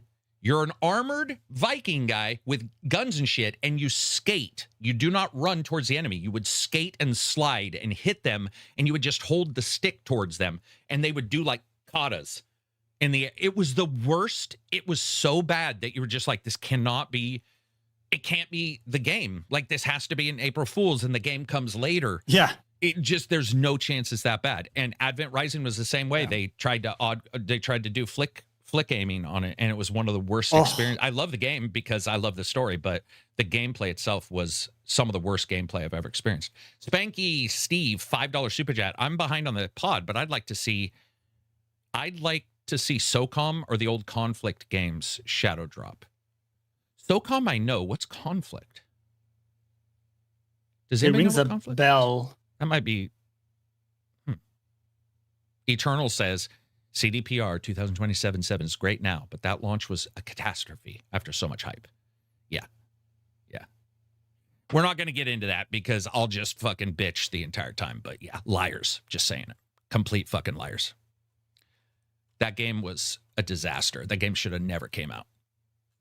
Okay, I'm done. We're moving on from Cyberpunk. I'm just going to bitch about it the entire goddamn time. Yeah, that was a good question, though. Thank you very much. What else we got for questions? This one from Ginger Nips. Yeah, Every great time. username. Great. It's questionable. Great. Cheers. It could mean one thing. It could just mean that he really likes cookies. But anyway, continue. Yeah. Hot take. Character creators are overused and often hurt the narrative experience. I believe a developer-crafted protagonist with a set look and voice will always trump a player-made avatar because it allows for tighter direction and tone. Imagine God of War, Last of Us, Halo, Banishers. With a generic character, it absolutely destroys the narrative impact for me. When I'm looking at Jar Jar Binks, at a Jar Jar Binks impersonator that talks like Samuel Elliott, even in RPGs like Cyberpunk, Fallout 4, Mass Effect, I strictly play the default Shepard because the professional voice acting feels disconnected from a custom face. Yeah, I mean, clearly he's seen some of Rej's characters because he mentioned Jar Jar Binks impersonators. Yeah. What do you have against my beautiful characters? Yeah, I still remember your Monster Hunter character. That was a dude with the side ponytails, like absolutely pink hair. Mm-hmm. I think he did a pretty good job of pretending like it was a hot take, but then explaining that his particular It was actually desire, like well thought out. Well, no, it's his particular desire removes what some people find amazingly fun. If I can get a cadaverous looking zombie guy to be super serious in a game moment, that is the fun. Dead Rising is enjoyable because Frank shows up in a tutu and he's killing a zombie that's got two chainsaws in his hand, and the dichotomy and the difference and that kind of thing is what's enjoyable. But I do, if you take it the way he was saying it, I think it would make sense if the characters talked about your look, because he's trying to make it sound like the look matters, but it really doesn't if it's the default. How many times have you been like, Shepard, nice buzz cut, if they talk to the default Shepard? They never do. So it doesn't. And we hear it all the time, by the way. People who say, hey, I listened to the podcast, but first time seeing you guys, and you don't look like you expected. Yeah, yeah. I mean, it just... I mean, they thought normal. you were a 30-year-old woman, so like it makes sense. With great hair. With great hair. Just they locks. Thought you're a jacked 30-year-old woman with great hair, and you let him down. Yeah. Yeah, I mean, I agree with where he's coming from if that's what he wants from the game. Like that's not a hot take. That's fair for him. I think from a narrative perspective, like I think it's always going to be better with a set protagonist, because when you have a specific actor and you're telling a specific story, you know, you're going to linchpin those emotional moments a lot more than a generic character that you created. But at the same time, I don't think that means like self-creates are bad, because like you said, there's moments like, I mean, you know, take Souls games or Elden Ring. You ascend the Elden Throne and your dude looks like some goofy asshole with the Albanuric mask on. Like that in and of itself is going to be a memorable moment. And in that game, you know, I have my character fantasy for what I've created, whether it's like, you know, the quick witchy lady, or like I have this super big paladin dude. Like that's the vibe I'm going for. So in my head, like that is the narrative, is him setting it on this quest. And yeah, you're not going to have the same level of interpersonal relationships, but I mean, that's, I don't know. I kind of feel like that just comes with the territory, you know? It's different, different mediums, really. It's almost like a different tool to tell a certain type of story or showcase a different type of, you know, experience. I don't think I would have enjoyed, this is honest because you see the character a lot. I do not believe I would enjoy Dragon's Dogma if I wasn't able to make my giant, fat, super long, greasy Conan, because he's become my default hilarious, like not physically capable of doing what they show fun character. Well, he probably is in a movie or a TV show, but in real life, and I love that character, and he's become, I mean, even friends who get the pawn or friends who see him on stream, they're like, I could pick that guy out for the last 20 years. That is absolutely for sure Karak who made that character. Like that looks a very particular way. That to me is the story. But also, to argue against that, Dragon's Dogma has a shit story and bad acting in it. So, like, it's not really hinging on the drama in a Dragon's Dogma. Yeah. So, I guess that sort of in chat mentioned Baldur's Gate, and I'd agree with that. Like my self character that I created in Baldur's Gate, I was locked in for him. That was like and that was a part of the story, was the way you look. That was your like mini thing. Yeah. I think that's probably the one like make your own narrative that I've really been like, Yes. Like I want to play this. I don't care about your fucking backstory. My guy has his thing going on. I felt the same way. Yeah, in I feel Mass like Effect, that emergent. weirdly. Go ahead, Jonny. Yeah. Sorry. No, I was gonna say maybe Mass Effect also works for this, which is the emergent thing, like you were saying. So in your head you have this idea of the character, and that's actually more impactful than any backstory you can read a lot of times, right? Because it's kind of something you identify with much more, right? Yeah. Reg, do you do character creators when you I know I've seen you do some pretty crazy, but do you do like a random, or do you actually once you see all the choices, are you like Doink the Clown for sure? Depends on what's available. If there's any presets, I often go presets. If there's a character creator, first thing I usually look for is the randomize button. Kind of get annoyed when there is none, because I end up clicking randomize until it's good enough, and then adjust a few minor things, and then off I go. Yeah, I've seen a couple of your weirdos, but I've also seen you play some pretty generos too. Like it just depends on the game too, and like you said, the options. I do feel this way. Like Mass Effect, standard Shepard, off I went. Oh, okay. Well, okay, that sort of feeds into what I was going to say, is that I don't like the ones that half-ass the character creator. So if you're gonna put one in, I would love to have a ton of options. And there are some games that are like 5 body styles or whatever. Yeah, Avowed 3 beard styles. Yeah, Avowed hit that middle ground that frustrated to the point to where I was almost like, damn it, I wish they just didn't have it, because there wasn't enough options that really grabbed me, or you couldn't do it. Do you know a game? It ain't a good game, man, but its character creator I really enjoyed was Rise of the Ninja, the martial arts one that came out. What was that, last year, the year prior, or whatever? The not great game.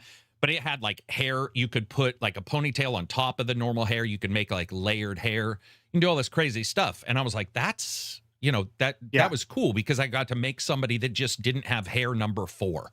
Because even when I go out and see a person, I literally character create that person in my brain. I'll be like, that guy's got hair 8 from Mass Effect. I mean, Josh and I will walk around and I'll be like, dude, am I right? And he'll be like, you're right, that's like number 6. And I'm like, it's him. It's Shepard number 6. So when you can have all these options, it's great. And then sometimes I think some games put it in and they don't, there's no real need. But yeah, just the other thing that I've noticed lately is some companies are doing the type A, B body style. So you got a guy type A, B, you got a girl type A, B. And it's sometimes I have difficulty even parsing the real difference between A and B. It'll be like slightly portly and then ripped or whatever. And you're like, there's a lot of different bodies out there, guys. It would be nice to have it. But also, when you talk to a developer, they'll tell you straight up that animations can affect that too. You can't really get a guy with super long arms and have it animate correctly if you have him in a bunch of cutscenes, because you might have to rig it for weeks. So I had to restarted Dragon's Dogma initially, because I made my dude, and this was like when I was primetime powerlifting, and I was like, he's got to have bigger legs, got to have bigger arms, and then I started seeing the animations, and he's like, yes, and their legs are rubbing together. He'd be so chafed. I'm like, no, we got to tone that back. Yeah.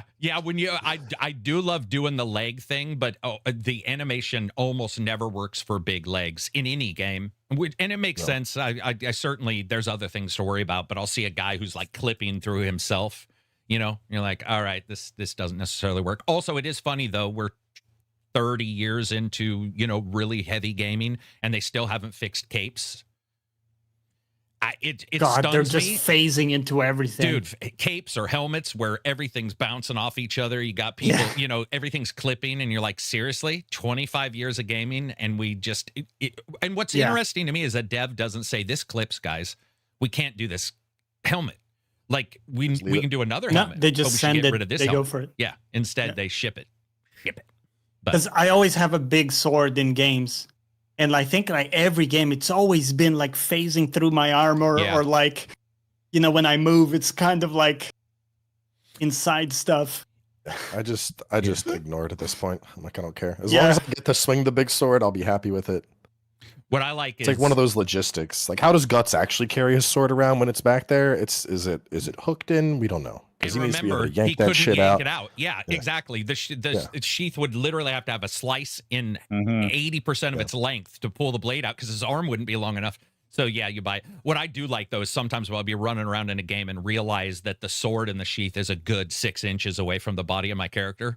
If it's on the back in particular, it'll be just like floating there. And some games, to their credit, especially futuristic games, they will literally put like a repulsor little animation back there. Yeah, to be like, this is how it floats on your back. And I'm like, space magic, it stays. Dude, I love it. Just lying to me a little bit. Just lie to me a little bit. And I am fine with that. If you put a little disc back there and you make it glow blue, I will lie to myself instantly. But repulsor magic, that's how the sword sticks there.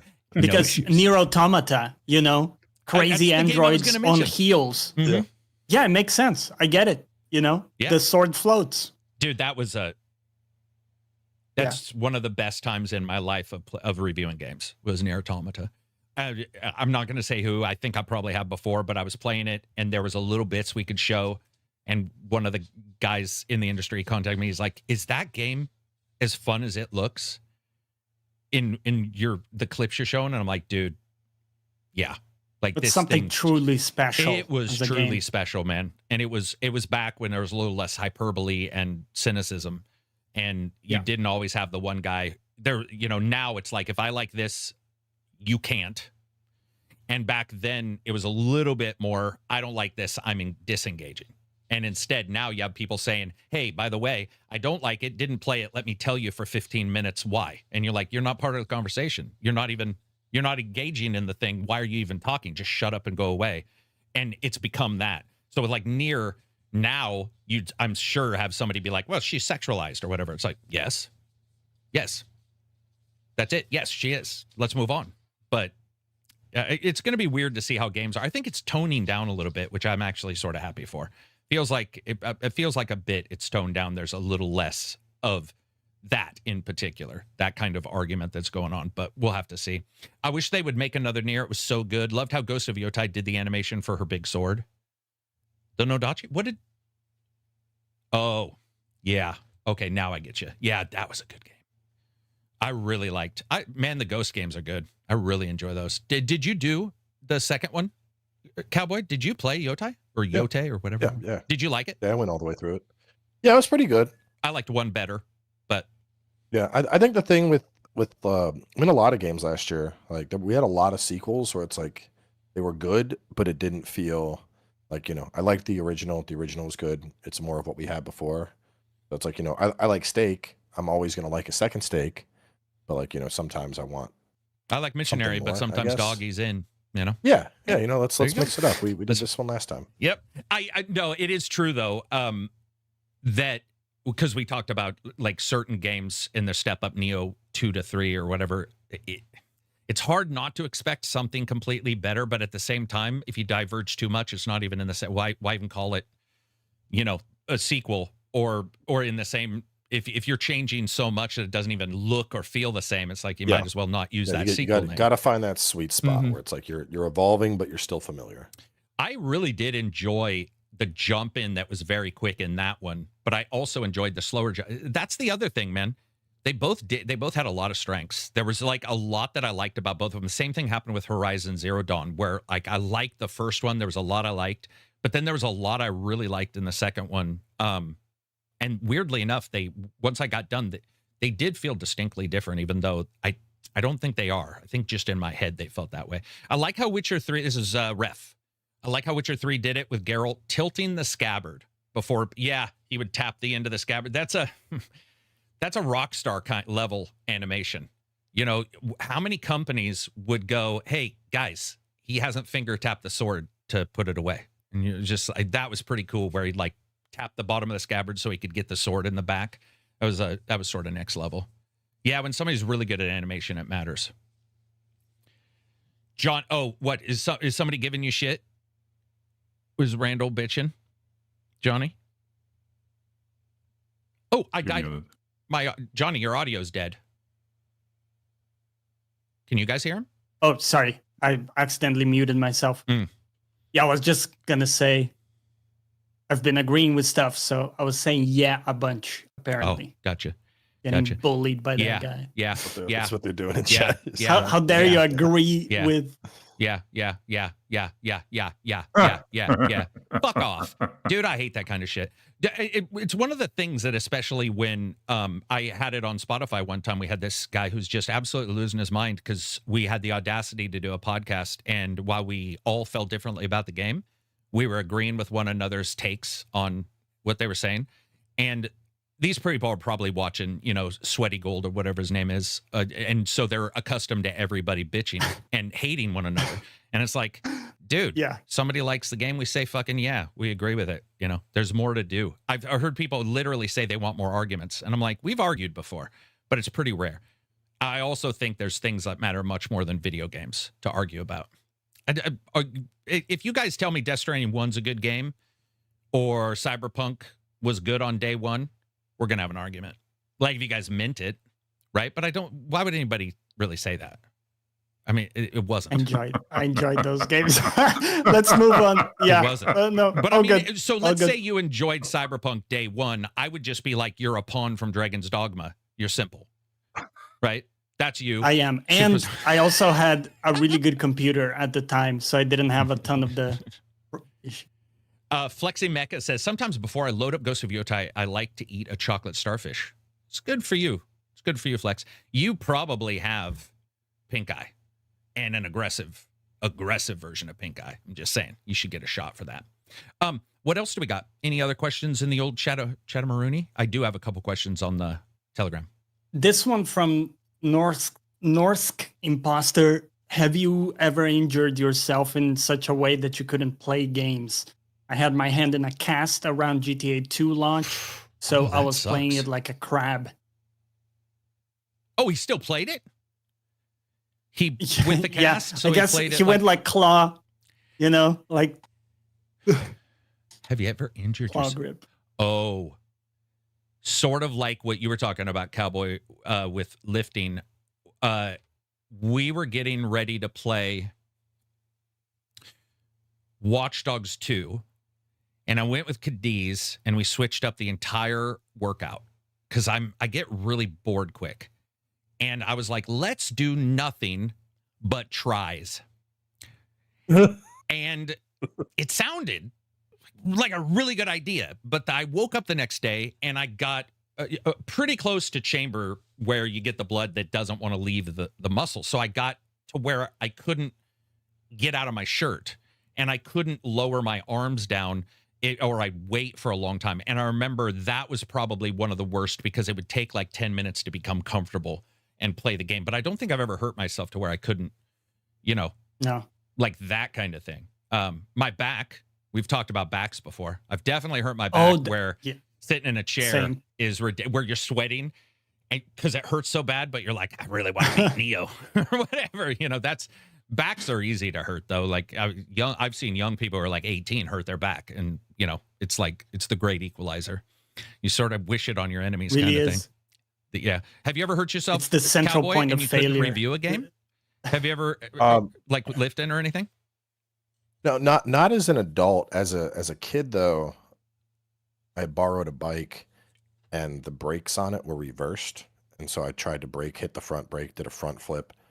Shattered my wrist. Oh. So for a while I had a cast that was like, I don't know, my thumb was out, but like fingers were kind of locked. So I could kind of like crab to hit certain keys.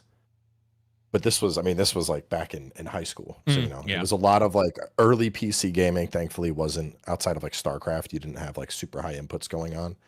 So I'd like play Diablo, just like W, D, D, just, one letter at a time. Finger. Yeah. And just that's click awesome. around with everything else. That definitely, like, especially wrist or something like that, I could see that affecting people. I've been lucky, haven't had that kind of issue.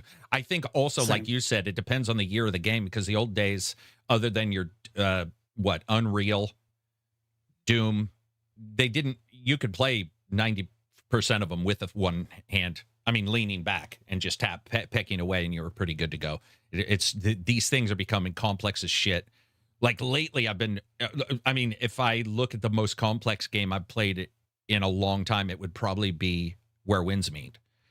When I opened up and looked at the keyboard mapping, and the keyboard mapping for Winds Meet did what I consider to be the cardinal sin, that you might actually be a criminal. They have a tilde key special. And I'm like, nobody in the universe has a tilde key. And this is, by the way, this is their basic. This is like they chose the tilde key. It wasn't like it was their default. And I remember going, what the fuck? That's such a weird button to press. That kind of stuff's been happening in the last couple of years where they getting pretty complex, but still fun to play. Let's see. Judas story lore seems to be perfect for the current timeline. It will hit just like Infinite did, maybe bigger. Oh, they're talking about Judas. I'm excited for Judas. Judas actually looks like it might be super interesting. Ken Levine knows what he's doing, though, generally. Yeah. I don't think we've had any issues with Ken Levine. Like, has he missed? He hasn't, right? I mean, generally, at least in overall, Bioshocks. What else has he done, though? Oh, he did Freedom Bioshock Fighters. 2 I believe he did. wasn't received as well, but it was still a hit. And I believe that one wasn't even him, right? Bioshock 2 was like... Oh, really? Yeah, I believe that it was a different company for 2. So the other thing is, and I know you guys won't care, but I care, new Life is Strange game is coming. I'm super excited. Can't wait. I like those. I get to be a 21-year-old girl. Yeah, dude, I just streamed Double Exposure in the stream a couple days ago, and I really enjoy their storytelling. Not the greatest writing in the world, and it's very difficult to nail young people because there's so much slang and depends East Coast, West Coast, Mid Coast, Canada. You know, you can go 50 feet and somebody's using almost a different language. But yeah, they confirmed that it would be that it will be a sequel with both of the main characters from the original games.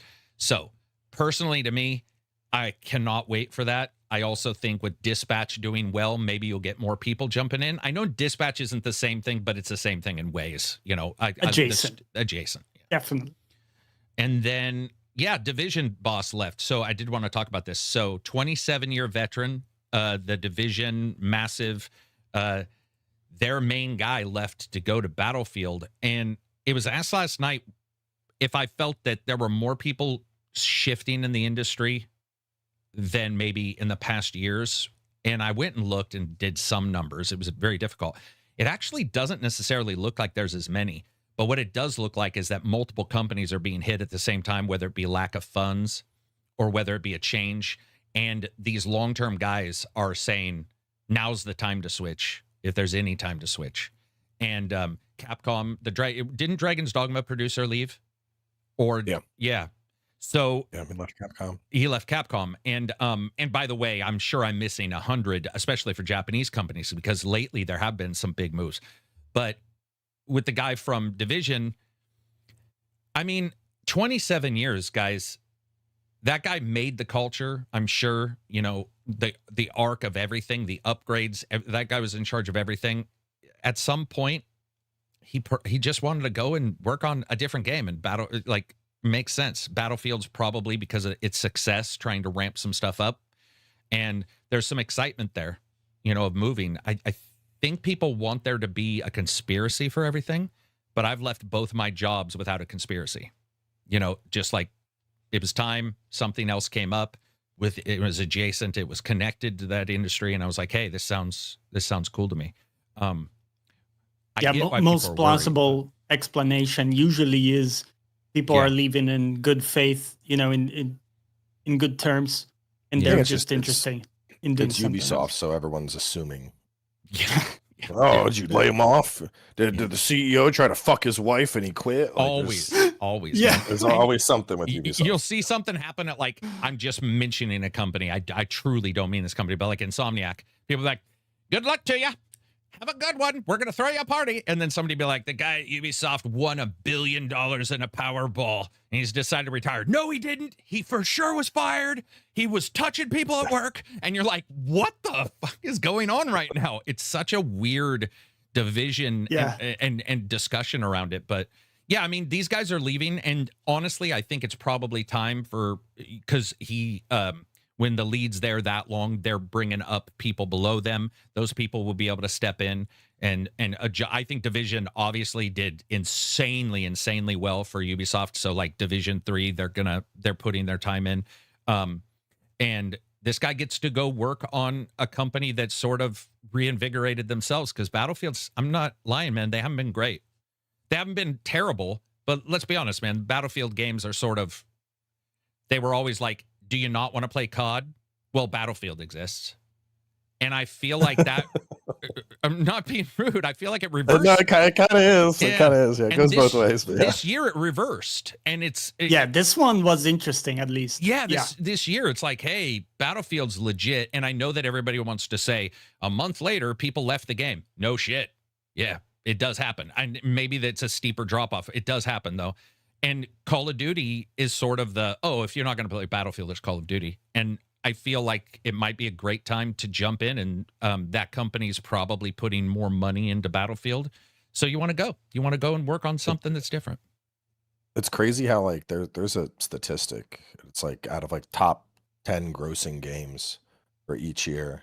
And it kind of goes into like the ball and gun gamer meme. Like, you know, the stuff we play, the variety of games we play, we're like a small subset of the gaming so population. small.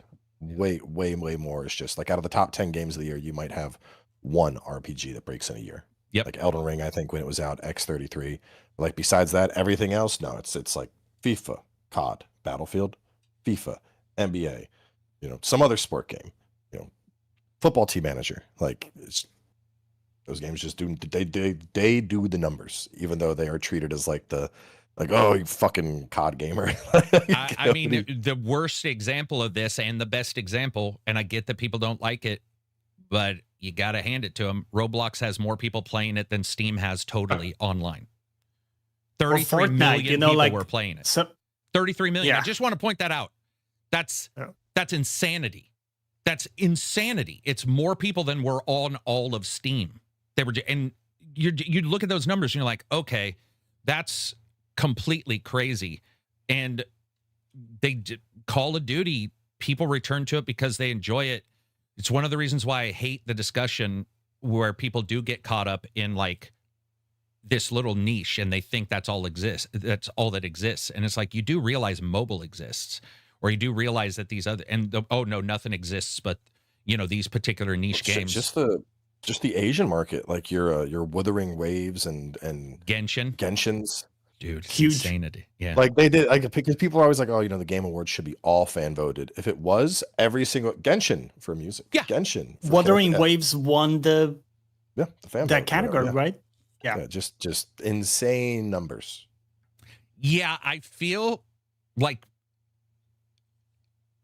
people look at like an award or whatever, and they're like, oh, it should be just fans, which I totally get. But it's Western fans saying that. And they don't realize that, like you said, that China can single-handedly make any game a bestseller. If, you know, look at Black Myth. Yeah, look at Steam reviews of Black Myth was ridiculous. And you're like, whoa, what the hell's going on? Oh, I see what's going on. So there's such a wide and diverse ways to get games now that also I don't think people are not people. At times, I think sometimes gamers are thinking of it a little bit incorrectly, or maybe not as wide as they should. And the idea that perhaps, or for sure, the console /PC handheld, that's done. It's gone. There is no more division like that. You have people playing handheld streaming from GeForce. You have a person on a console streaming from GeForce. You have a person in a handheld streaming the handheld to their TV. You have a TV with its own streaming services. There are so many ways to get a game. And if you continue to lock yourself into those old categories, like the old, Sony's got a PlayStation 6, Microsoft's got this, Nintendo's got this, you're ignoring handhelds, you're ignoring mobile devices, which are massive. And there are some good, genuinely good mobile games. I think we can all agree that that's not even a surprising warm take anymore. But for a long time it was, where you'd be, and I don't necessarily mean a Call of Duty playing with your fucking finger. Like, I'm not a lunatic. I'd have to be a psychopath. I don't like that. But I mean, there's a lot of RPGs that are good on the mobile devices. The Tress brothers, obviously, big fans of them. That's why we've had them on. They make some of the best mobile games ever made. And there's just multiple ways to get a game now. You know, it's the lines are sort of separated, and people get really caught up in the very particular things. Hoyaverse made hundreds of millions every month. Hoyaverse is the makers of Genshin, right? Aren't they the Genshin? Yeah. By the way, he said hundreds of millions. I'm pretty sure it was over $1 billion a month that they were, because didn't Genshin make, I thought we covered this in our newscast, Johnny. What didn't Genshin have a 3-month quarter where they made $3.7 billion? They had a crazy number. It was in the billions. Yeah. Gross national product of most nations in 3 months. Yeah. Oof. They did all right.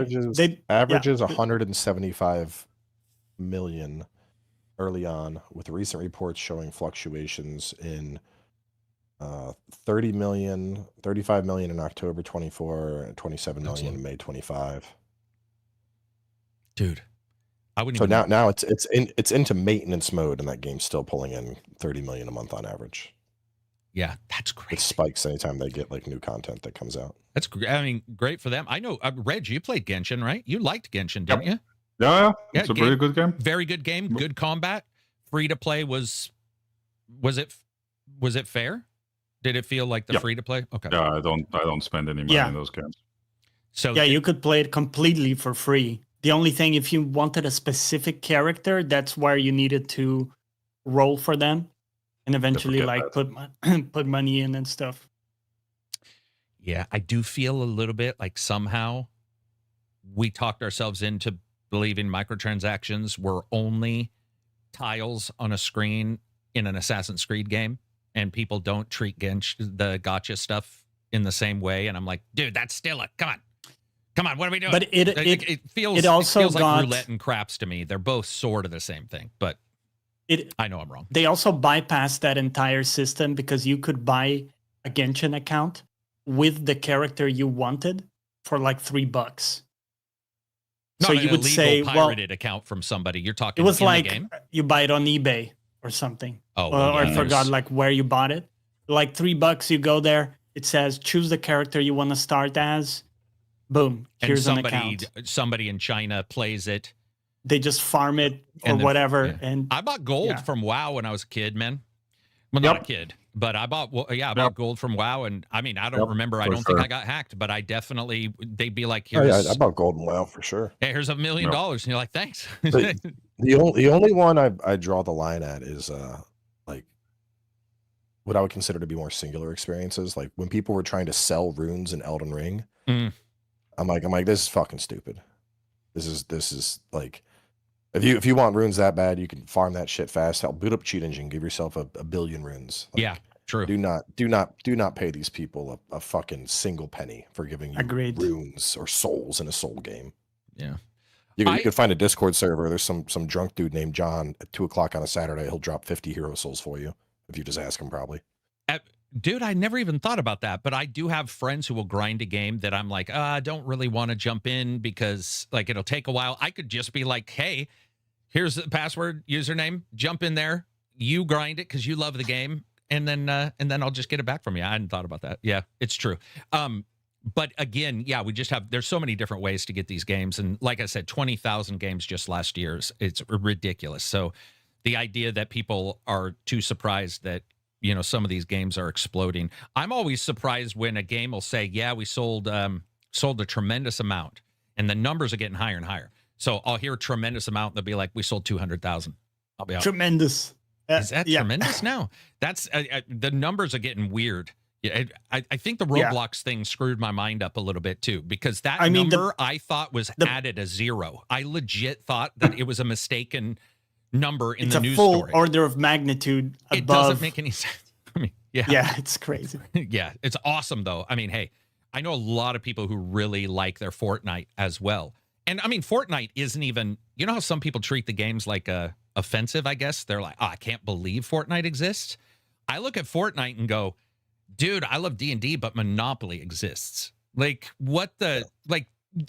why would you be like offended by it or, you know, super bothered? I hate it and I wish it was gone. You're like, seriously? That's a weird thing to really get that tight about. It just seems like it's, you know, I mean, maybe people feel it's dumbing down games, but I played a lot of shit games when I was on the Genesis.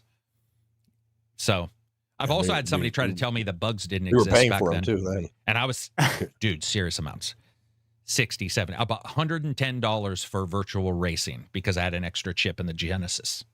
So yeah, I paid a lot of money. There were full-on games that used to get shipped out and they just didn't, like they were bugged. And you couldn't, like the Berserk for Dreamcast, there was a bug where the game would always just crash on like the 5th boss of the game. And you own it? Yeah. 5th boss, by the way. That's past your return time probably too. Like even at a good store, you're in there for a couple days. You get to the and you can't patch it. Yeah.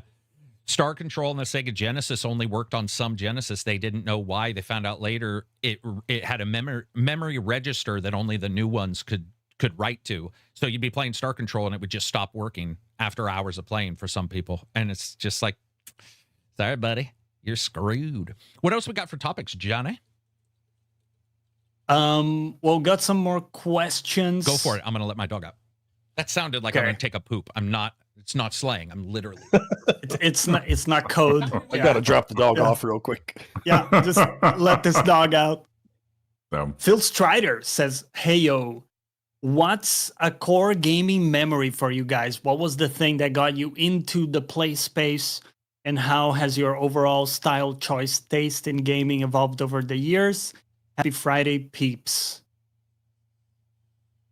It's a good one. All right, Cowboy, go. What's your first gaming? I don't think I've ever heard this.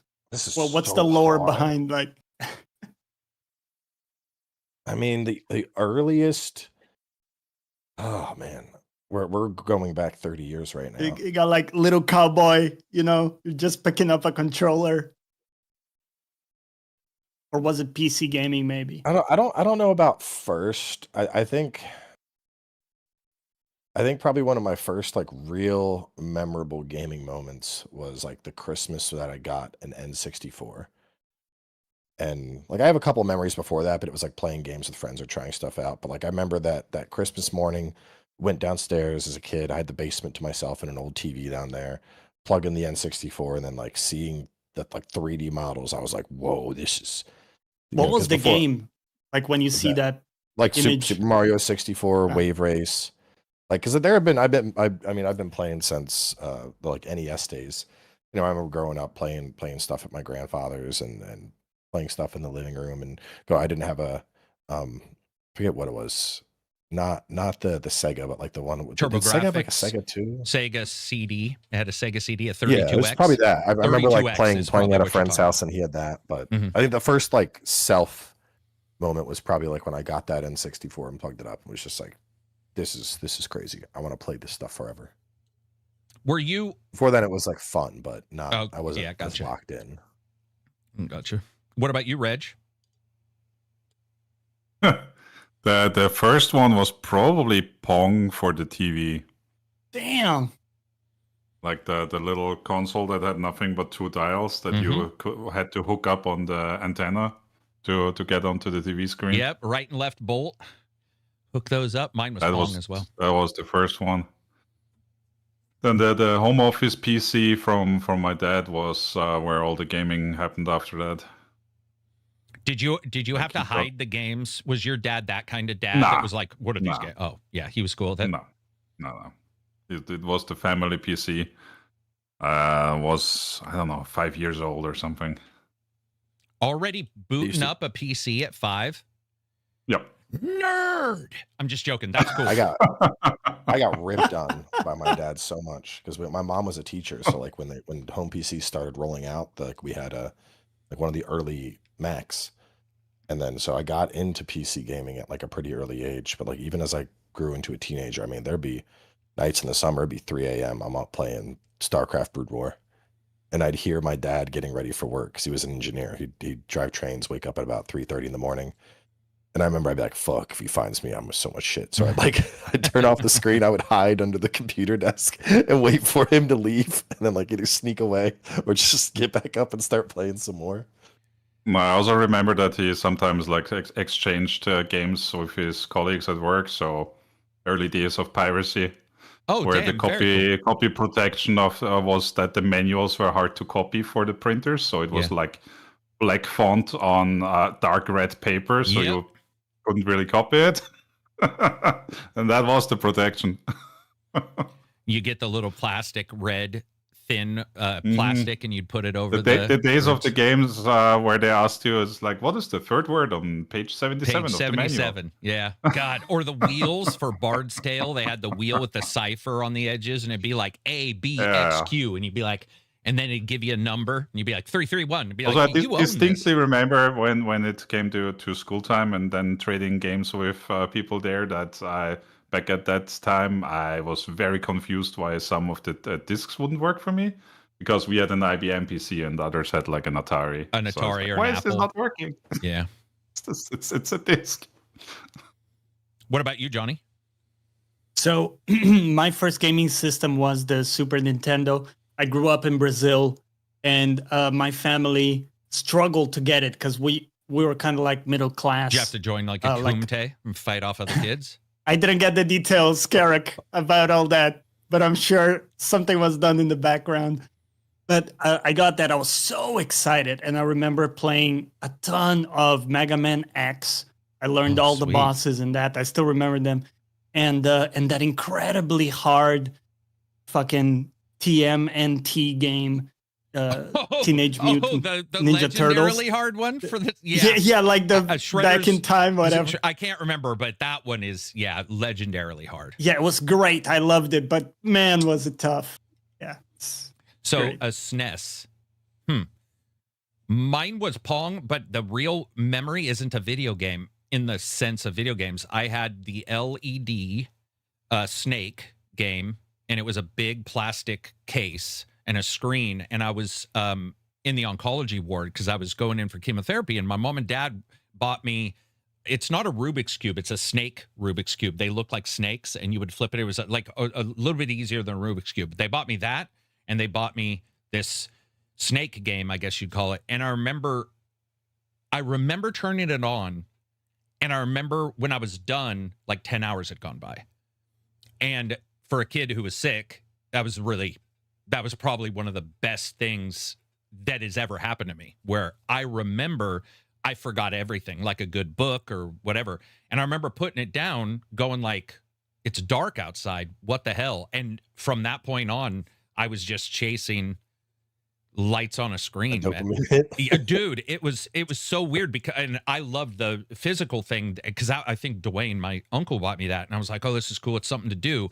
And that was great, but there was something about controlling the thing that usually existed on a TV that was the tech, because I've always been a tech guy. So the tech of it was like, how the hell is this thing controlling this thing without a camera? Because, I mean, it was that long ago where there was no idea of how you made a game. And yeah, I was chasing games. And I was like Rej, I'd go to school. First, I learned the magic of the dual-sided floppy, which you clip the edge of a single floppy and it now becomes dual-side. Those were the magic days where every day you were hacking the world. You'd go to school. Oh, yeah. I remember using a pencil on the CPU. On the CPU. It had to have the graphite, the right material, but you could upgrade a CPU with a pencil. And I upgraded my 8500 LE ATI with a pencil to the next level, $300 more expensive graphics card. And every day was this dream, but I was like, Rej, I would come to school. I had an Apple II, and they were not the gaming PC. They were the productivity, Steve Jobs being a dickhead PC. So there wasn't many games, and I would get games from friends that were on discs and put them in, and I would be like, this game doesn't work. Games suck. You know, what the fuck? This is the guy ripped me off, and found out later it was like an IBM or what, you know, I just didn't know at the time. And then the best experience was buying there was something about buying my console that was magical too. Like where it wasn't a gift, but buying a Sega Genesis and being like, I bought this. Pretty sure I grifted to get that money, but it didn't matter. I spend my own money. We don't need the details. I just realized I'm yeah. pretty sure I grifted my friend for it. But yes, sorry, buddy. But yeah, those are cool memories when you're a kid and you work for something. This is why I know everybody doesn't agree, and it's just a sticking point for me. But I still need to buy the game because something about it, it's just a little bit of a lodge to when I was a kid and the reward of doing car washes or whatever, and that feeling of the trip to go buy a game yourself and bring it home. It was magical, man. It was dopamine. It was great. And you cared about that game. That game could be shit. That game could be so bad, and you'd still treat it as if it was great because you spent you're spent bought a long in, time. you're committed. Yeah. And you had to read Nintendo Magazine, which was 3 months after, there was a 3-month print time, and you'd be like, well, they say the game's good. And, you didn't know that Nintendo Magazine, maybe not the most trustworthy for a Nintendo reviewer, but you'd be like, whatever, they say it's good. And you'd start buying those games, and such good times. I maintain that the floppy remains one of the coolest looking and feeling technologies. Really? That's interesting. Yeah, I mean, it was definitely awesome. I don't know if it was cool looking. You could I don't know about the feeling. You're just making it sound out weird. Of those. They were pretty legit. Yeah. For something so thin, you could put 3 or 4 in like your pack, run around, pack and get in the water. It seemed to still work. You'd be like, these are the days. What else we got, Johnny? This one from Get Tricky. Favorite antagonist in a video game could be a single character or overall enemy. Sephiroth. Definitely. Yeah. Final Fantasy VII. Non-weeb answer. Thank you. Maybe Artorias from Dark Souls. Was he an antagonist? I don't know. Oh, that's interesting. It's like a cool... Corrupted. Yeah. Like antagonist. I like the ones that don't have a big explanation why I think they do that. Mine would be the fucking Ted Faro in Horizon Zero Dawn. In Horizon Zero Dawn? That's interesting. Yeah, especially if you 'Cause listen to everything. Yeah. Dude. Like, because he's not even someone you that exists in the first game. But the more the story develops, like if you're reading the stuff, the shit you hear about him, you're like, fuck this guy. Yeah, that is like, true. That is true. That's a good answer. I knew the moment you said that name, I was like, I know exactly what game you saw. And I realized that the way it feeds the data to you also helps because it's not something that's in your face. And it's just sort of there, and you start picking up, and it doesn't say, I'm a bad guy. It's just this guy making choices or people talking about him. And you're like, whoa. And you're reading this thing going, no way he did that. Like, that's a good answer, man. Yeah. What about you, Reg? Do you have any from? I'm thinking of actually the main character that you're playing of in Tales of Berseria, because in my eyes, she's obviously the villain. Oh, because of the action she takes in the game? Yeah. Not because she repeats the same voice line every time she attacks? Like no, because of all the shit she does. Yeah, we're definitely the bad guys in a lot of games. Don't care what anybody says. A lot of games. Monster Hunter. Yeah. I mean, Monster we're destroying Hunter. that ecosystem, bro. Dude, it's like, what the fuck? You're definitely the bad guy. If there is less said, the better on a bad guy. I like a bad guy who's truly bad. I don't need to hear his sob story because not every bad guy has one. You know, they don't. So if they're menacing, I'm trying to think of the last time I really saw a bad guy and was like, I know if there's a bad guy because I want to snuff him out, from existence. I'm trying to remember if there's been one recently that I just really wanted to kill right away the moment they come in. Okay. Do you know everyone in the quarry? Oh, dude, that's a good example. I got that one kid though. I got that guy killed 1,000 times in the court. Fucking hated that character. I will say, no, that's not a fair answer. Damn. I don't know if I ever get that feeling of I want to snuff them out, like you said. Because I was thinking about some shows where I did get that with Joffrey from Game of Joffrey, Thrones. Oh, You know, dude. Yeah, just look at that kid's face and Yeah. look. I'm sorry, it's not personal. And I don't care what But- they've done with Negan, but like the No, moment he bashes yeah. somebody's head in, you're like, I would snuff that guy out and Exactly. nuke the ground he was in and salt it. Yeah. Yeah. That definitely. level, I don't know if we've had that in games that much. I agree with you. The mystery ones tend to be some of the best, like Mass Effect, the mystery guy, you know, what was his Elusive Man? name? Yeah, the elusive man. Okay. Was good because he was He would be my mysterious. favorite bad guy that wasn't a true antagonist you fought.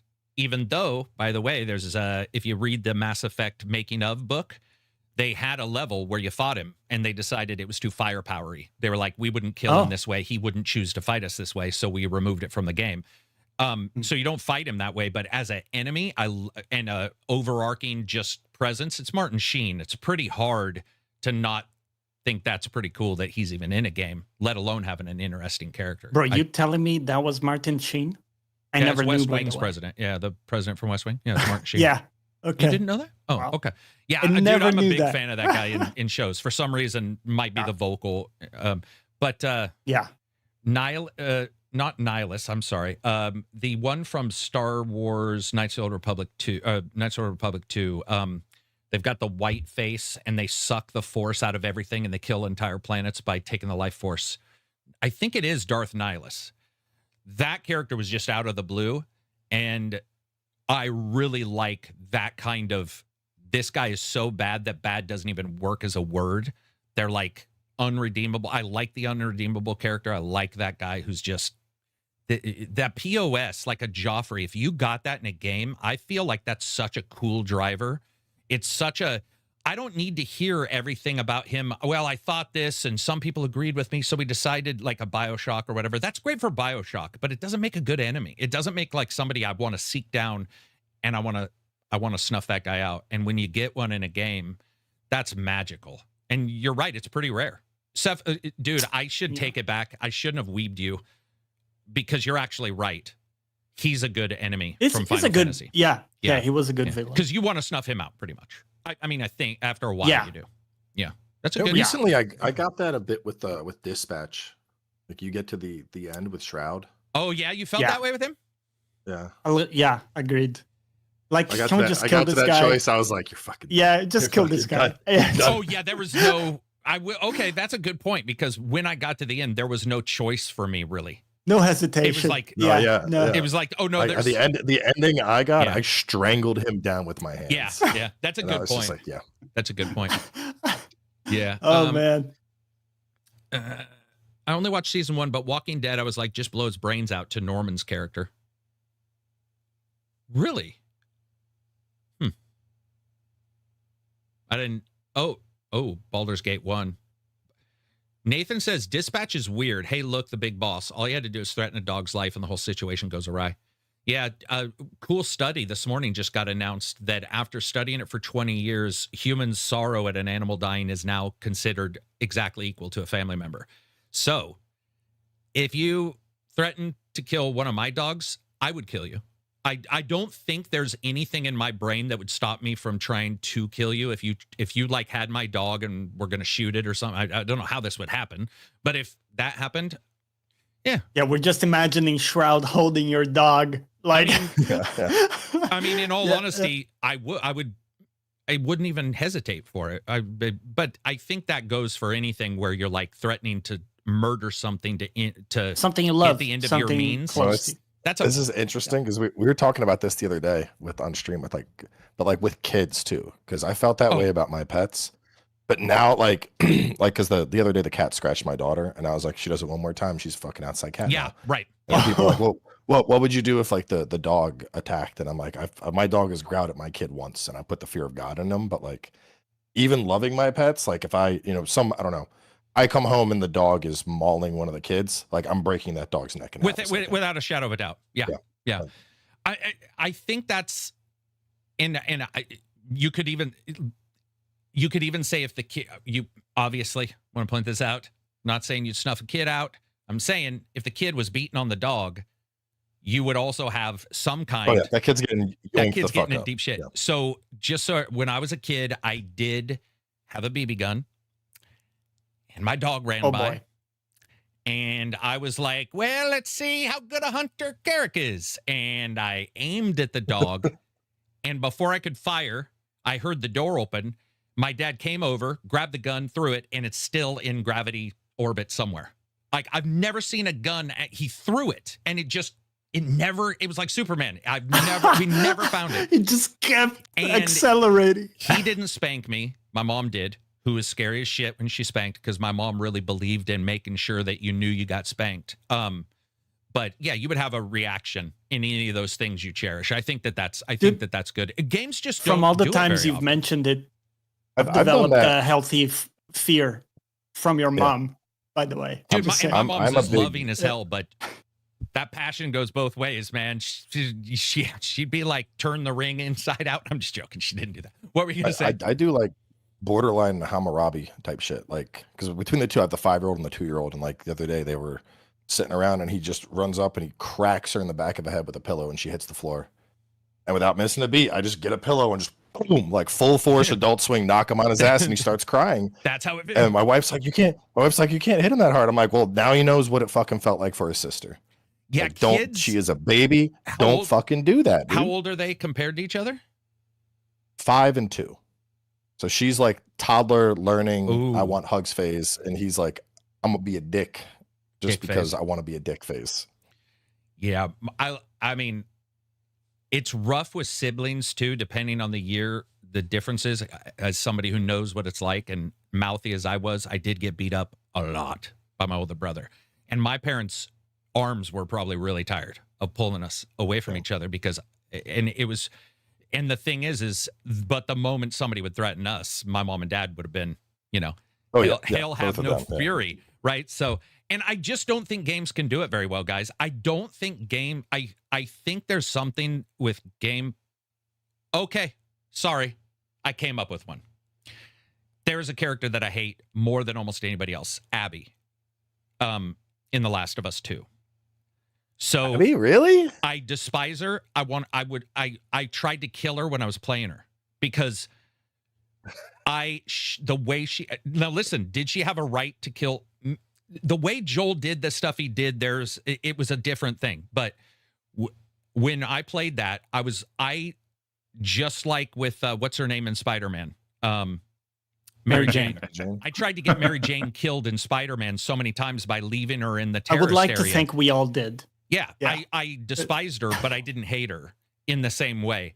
But that character in The Last of Us 2, I didn't even want to continue playing. I was like, I want her dead in any way. And I was hoping through the entire game that she was going to get garroted. I was just all the way up. I was like, I can't wait till she just takes the worst nosedive ever. I didn't like her. So that's a good indicator that they did well. Yeah. They did well. Like if you hate somebody in a game, sorry, that probably means they did a good job. I didn't really love that game. I mean, I know a lot of people think it's like the end all be all. I was like, not at all for me. But I can say that if you make me hate somebody so much that in real life I think about how good it would be to hold their head underwater for a small amount of time, like 40 minutes, not a long time. But that means something. That's good. That's good. That's what you should have for good an indicator. Mm-hmm. Yeah. And it's a harsh ass world, guys. I mean, Joel was a murder van. I mean, Joel just killed a lot of people. So it's like, it makes sense in that kind of world that there's going to be a better Joel somewhere. And they caught up to him, which was, they did well. Yeah, they did well. I think it's rare though. I mean, I'm legitimately scraping, trying to think if there's any other characters. That was a good one though. I did feel a bit like that with for her. sure. Yeah. With Abby as well. What sucks about Abby is you switched to her after you leveled up all your stuff. Yeah, okay. If somebody wants to talk about a mechanic that fucking sucks in games, there's two. And Expedition 33 is a really good example of the suck, which is where you upgrade somebody and you got them, and then they get charmed, or they start fighting you back, and you just gave them some shit, right? So what I do, I load up the old save, strip them naked, wait till that point, fighting a naked person. But I don't like those kind of situations in games where you just get your stuff, right? And you're like, hey, we're loading them up. You don't have access to your character. Yeah, and then they they become the bad guy or something happens and now you're facing off against the guy you just upgraded and you're like, by the way, the charm mechanic in all games can fuck right off. yeah, it's terrible. As far as I'm concerned. Except you for get me. I want to be able to charm. Sure. I want to charm the 100%. monster. It's a fucking monster, man. It like my dogs will do anything for a bone. A human won't.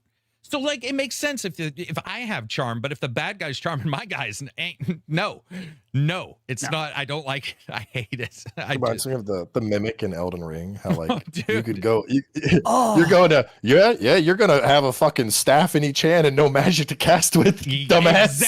Exactly. You're like, guess what the most powerful spell in all these games is? Save. Because I'm just gonna save whatever character with some shit stuff. And then I'll be fighting that. Yeah, it's just one of those things where like, I definitely dislike it. You know, Warhammer, some of the Warhammer games have had really good bad guys, but they hinge on that chaos thing, which is sort of like the screwball, discordant bad guy where they're just like, I'm Marilyn Manson in space, you know, so they're not as scary as like a person where they've done things and you're like, I hate that guy. That's always a good question. Dude, I love talking about antagonists in games because when it's good so fascinating. For a show, it's fascinating. Yeah. What makes a good villain? Mm-hmm. You know, I'm trying to remember the name. We had a really good guest. I think he was the comic book guy behind Brian Edward Hill. Batman, maybe? Yeah. Yes. He talked about like what's a good villain, you know, like Darth Vader and this type of stuff. And so much subtle like so many subtle elements going around it to Brian's drive that home. Really good. I got to get Brian back on. That guy knows how to describe. See, comic books are one thing, books, movies, blah blah blah. The good thing about Brian is he's able to say like what works in both and how what works in a comic may not work in a game. What works in a game is, you know, might not be the same as a movie or TV show, and he's eloquent about it because that's his job. He's a fantastic guest. We got to get him on. I think this will be the 5th time he's come on. I'll have to get him on again. He's that guy. Yeah. That guy's one of those dudes where he can just talk about something like I think somebody asked him about inspiration, and I'm a big believer in the cynicism of inspiration. You get these one-liners, you know, penny saved is a penny, or fuck you. Your one-liners don't make any sense. One-liners you see in Rocky sounds great in a movie. Does that shit work all the time? Fuck no, man. It's not realistic and it sounds stupid. But Brian Edward Hill was one of those guys where we asked him about inspiration one time. By the time he got done, I was ready to go fucking work out and like, you know, put him on my back. Let's go. I was like, fuck yeah. You know, it was weird. I remember getting done going like, what the hell just happened? He cast a spell. Yeah, he's got charisma leveled up like Brian does. Oh yeah. You know? Yeah. For a guy that doesn't look at just a normal dude, his ability to speak and like explain the different idiosyncrasies of like human characters is obviously why he does comic books, because it's not necessarily always easy to do it. I mean, I've read a ton of shit comic books, so you know you can definitely see that. What else we got for questions? We got a Reg question here. Here we go, Reg. So I'm actually gonna merge 2 in 1 because I was gonna ask Reg, what's the best entry point for the Trails games? Since there are so many. And then Gamer's Max. Little obviously. Gamer's Little Playground. Just watch the movie. I'm just joking. Go ahead. And then Max asks, hi guys, this question for Reg. I've played the Trails in the Sky first chapter remake because you were so into it. I finally can enjoy the world. What are your thoughts on the remake? And have you played Suikoden? Which is my favorite. Played the remake because I'm playing the current games. I did buy the remake. I plan on playing it when I'm caught up on the series, as it is right now. And the other one, no, I did not really. Is it still the same characters? Like these people are alive? Yeah. There's a whole timeline you can look at how the games all play together, but it's basically to in simplified terms, it's about 2 to 3 games each where you play one group of people from one nation and then it switches to the perspective of a different nation, like a half a year maybe later. And sometimes there's a crossover when they work together or the groups, stuff like that. But yeah, it's the same characters. So the very first from the very first game, the characters also have reappearances, mentions. Gotcha. So it's not like you see them age Like, Mm. you know, You in do the see third them game, you got Granny. definitely. Like Oh, the character you rescued. Well, one character is one character you rescued. I'm not gonna go into any great details. But at that time, it's like a little girl, and in the later games, it's like so she's a student at the university. The student council president. So yeah, Oh, damn. So it's actually showing full change to a model. Oh, that's cool. Yeah. Did he get to answer both? Because or Yeah. were they just- I don't think I gave Entry- like a proper answer for where to enter. While I do think that it's good to start from the very first one, I think a valid entry is Cold Steel 1 as well, if you want to skip the very first ones. I think that's a question that's coming up. We were just talking about the remakes and all this kind of stuff. It's definitely coming up a lot now where people are getting into, like, the third game is coming out of something and they're brand new into game. Like I said, people fuck all the time. So obviously new people are coming into gaming all the time. So when you can't gatekeep and say, you got to go play Final Fantasy, the original, you know, before you play these remakes or whatever, you got to play this before you play that. But I am noticing even in our chats and stuff, especially in Discord, you'll get these big groups together and you forget we had somebody pop in and they were of whatever age is the first year you can enter an adult patron, like an 18 plus patron. So 18 plus. And so they're young. And then you got a 60-year-old in there. And then you have the gamut between, right? And so somebody will say, yeah, I'm playing Tales 77. I don't know how many games there are in that series, but you got a bunch. And it becomes very difficult to sort of explain when you should jump in, even if you like them all, because if you go too far back, ignoring the system they may not have, it's gameplay that honestly does not feel, it wouldn't be a good example. You'd be like, nah, I don't think you want to go back to playing the original game because it controls like that year control. There's 15 games right now in that series. Jesus Christ. That's a lot of games. And you played all of them? Or you're... I'm on number 13 right now. Damn. Okay. All right. Damn. That's commitment.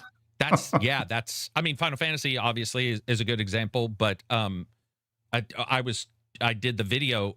It's coming out in a couple of days, but I did the video for February, and there was 2 or 3 where I said this is the 7th or 8th in the series, and I realized while that's a good information for a moment, it really it doesn't say much, because I think one of them was Mario Tennis. I think they're at their 7th or 8th iteration, and then the other was Resident Evil.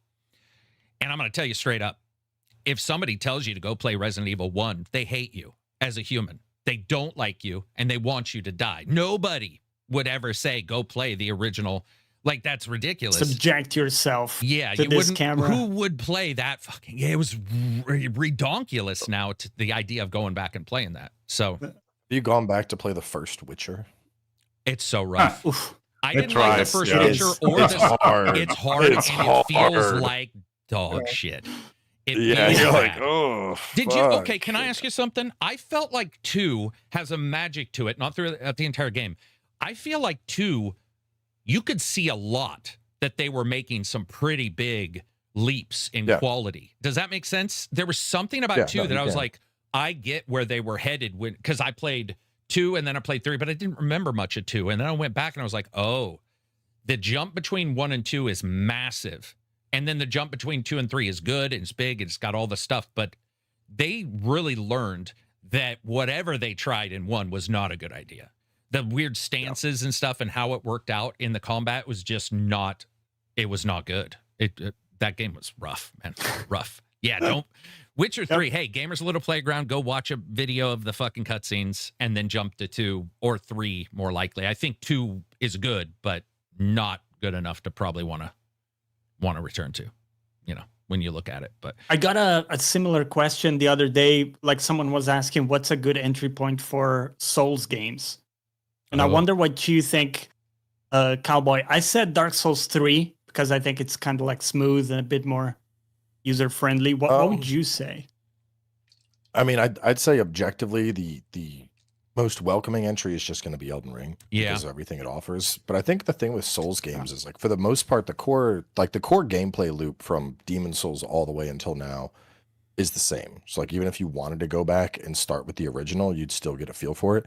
I think the hard thing with like if you start with Elden Ring and you're like, I want to experience more of these though, going It's gonna be back. Yeah. Yeah, It's you're rough. absolutely you're because there, you know, there's progressively more mechanics that are added. So all of a sudden you're like, oh wait, I don't have omnidirectional rolling. Yeah. I don't have, you know, Or guard jump counters. I don't the have same weapon way. arts. I don't have jump. Yeah. So the playing while losing things that you're used to, that definitely takes adjusting. But I think for the most part, I think all the Souls games tend to hold up, especially because when you look at it from the perspective of like the world exploration, like the first time you They're hit great. Firelink in Dark Souls 1, you're like, where do I go? And I mean, a huge number of people wander into that graveyard and suddenly they're getting molested by skeletons. And they're like, why the fuck is this so hard? I do not Thank you belong for here. bringing And up that memory, by the yeah, way. and they start Yeah, looking appreciate for other that. places. And Yeah. it's a really unique experience. You know, and a lot of the games let you just wander somewhere where you're going to get your ass beat right next to the starter hub. I always tell Yeah. people Dark Souls 3 only because if they like that, they can go backwards without too much of an issue. And if they like it No. and they like a tiny bit of it being more, there's something about 3 that feels spacey, which I like, a little bit more space. And you can jump then into a Neo or whatever and then go to Elden Ring. Elden Ring is obviously the best example if you want to tell somebody where do you want to start, not where do you want to start Like and go backwards. The peak, maybe. But where do you want to start? And then you'll be with everybody else moving forward. I think Elden Ring's definitely the better choice. I mean, dude, we had people here who just they straight up do not like Dark Souls games at all, but they do like Elden Ring. And they're one of the biggest issues for me is the ability to fully, I guess I would say, retreat easily in Elden Ring that felt less like you were eating away a bunch of time or whatever. You could just be like, I'm riding away from this. Runbacks. Yeah. Like there's, you know, you It die in just Elden Ring, you're right worked. there. Yeah. It You had just Bed of worked. Chaos. You got a fucking 5-minute run Yeah. past Capra demons and lava and all this bullshit, and then you get to the boss and he fucking swings a hand and he sweeps you One off. And you're like, time. fuck. Yeah. Yeah. You know, okay. Well, now all of that again. Yeah. It was Elden Ring has, there's a lot of convenience in it. By the way, it's still, I had a couple difficult boss fights, not all of them, but there were a couple difficult boss fights. So it's not like it magically was a bunch easier. It's just that there was a flexibility there. And the choice of going, I don't want to go right because this guy's here, but I can go middle or left and try those guys and see if maybe my style is better for defeating one and getting a little farther versus talking to Cadiz, who couldn't get past the first guy in Dark Souls. And he's like, I don't understand what it's asking me to fucking do because I know. It's crazy. I don't even know where to start right now. And the frustration level for him was so high. And then Elden Ring talking to him, and he's like, dude, it's such a big deal that you can just go left or you can just go around or you can just skirt an enemy in an easier way at the starting, especially. It's a fantastic game, man. Dude, it's going to be hard to see. I can't wait to see not only what they do, but also what other companies do, because other companies, I think, are going to have to look at it and say, like, I mean, if you look at Neo 3 open field, they're already looking at it. I don't think there's going to be a Surge 3, but if I like Surge, I know that they're not the greatest, but I have a soft spot for it. The same thing with the one you were talking about, the one you played, that had the shit first game and got remade. We talked about it at the starting of the podcast. Lords of the Fallen. Lords of the Fallen. They're all going to have to look at Elden Ring, you know, and say, like, do we stick with this sort of have a crack filter or do we have a crack at that? Yeah. Yeah, they did such a good job. Man, that was a good time playing that game the first time. It felt right. It felt like what they had been working towards the entire time was like finally sort of It was there. pretty magical because you were always making progress, even if you couldn't go like the main path. You just rock up to a dungeon you found, and then now you got a new ability you can play around with. You know, you're just always discovering stuff and flowing. Yeah, so good. It's nice. What else we got for questions? Let's see. This one from Rad. Which of your favorite games would you like to see reimagined in another art or play style? For example, Yakuza with 2.5D pixel art. Definitely not that, by the way. I don't think anybody... I'm joking. Maybe some people want that. Re-envisioned in a whole new genre or art style? That's a good question. Yeah, art or play style. Oh, damn. That's actually Okay. Yakuza 2D that's not, I would never have expected somebody to say that, but I sort of dig that idea right now. Man. Okay. I would do Witcher. We were talking about this on Twitter the other day. Like, imagine like World of Warcraft, but Witcher, like an open world Witcher game. You pick like the school you start at. You're setting off on the world. You're taking contracts and bounties and shit. I think that would be really fucking cool, and it would. But you it's know, obviously Warcraft? Like you're an orc or you're Well, no. I mean, it's still Oh, Witcher, but you know, The still Witcher so far has been very, very narrative adventure. But like, Yeah. there's such a huge world there. Like, especially if you read the books, there's so much fucking lore in The Witcher, and I feel like an open world, make your own Witcher, make your own adventure type game, if done right, could be just fucking crazy. Like you're going around taking different contracts to do various hunts, and you know, you're saving all your fucking trophies, and I don't know. Yeah. I'm in love with that idea. Dude, just store all the heads of your defeated enemies. I don't think this is Yeah, fair to by mention this own. one, but I think mine's already been done. I had played Harry Potter games prior to the one that came out, and many of them were they weren't mobile that level, but they were sort of cheap B or AA games on the PC. There was a couple I played that were like, they sort of tried to be Harry Potter, but they just didn't do a lot. I feel like has already been made. I really do think the Harry Potter game is very good for what they were trying to deliver. And like, honestly, I feel like that would have been if that hadn't come out. I do like magic and stuff. I do like Harry Potter overall. I'm not a big, whatever they're called. I don't know. What's a Potter fan called? A pottery or whatever. I don't follow it that close. Potterheads. Potterheads, yeah. But I feel like that was stunningly well made. And it is just like, oh, damn, they sort of, and because the originals were almost point and click, or they were like very locked in. So mine's probably already done. I don't really have any others I can think of. Now I'm stuck on the Yakuza one. What about you, Red? I think. Oh, no, go ahead, Johnny. What do you got? Okay, I'll jump in first. Yeah, go for it. We've talked about this, but I really think the Jedi games would legitimately be better as pure action adventure games.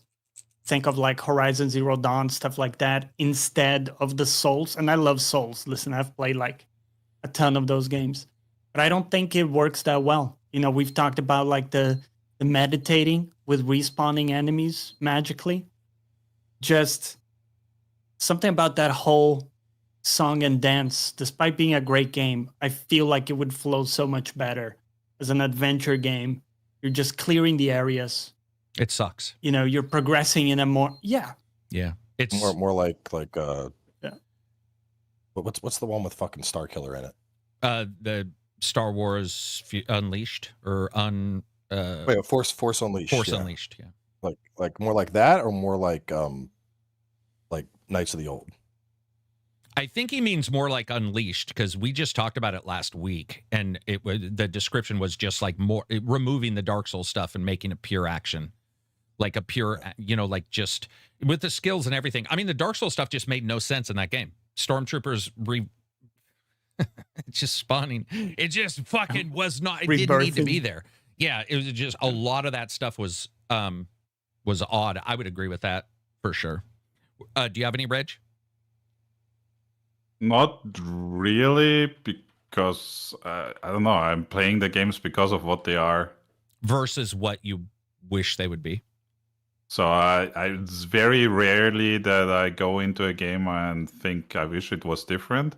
The one example that I can think of is probably Expedition 33, because I definitely do not like the active like blocking and stuff. It's right. Like, fuck off.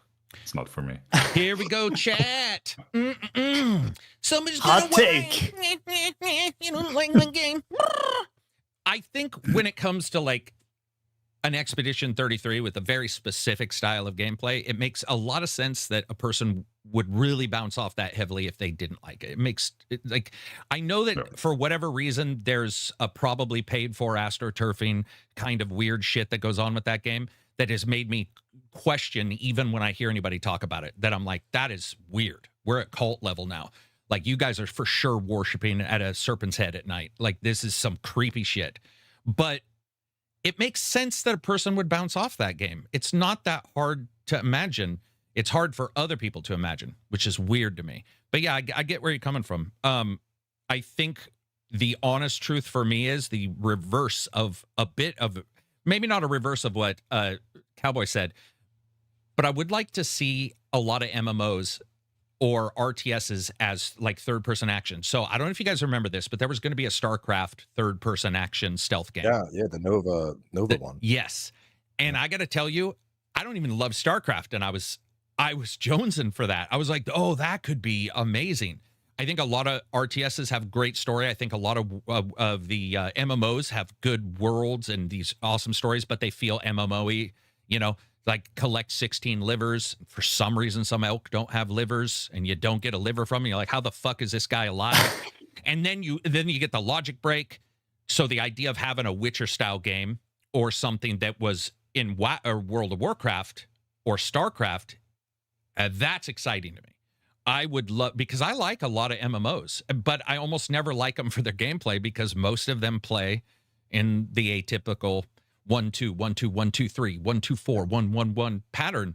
So the idea of jumping in, I think that's why I like the action MMOs where they only have like 5 buttons and it's more about the comboing and stuff. So yeah, I'm excited for Crimson Desert because they did. So am I.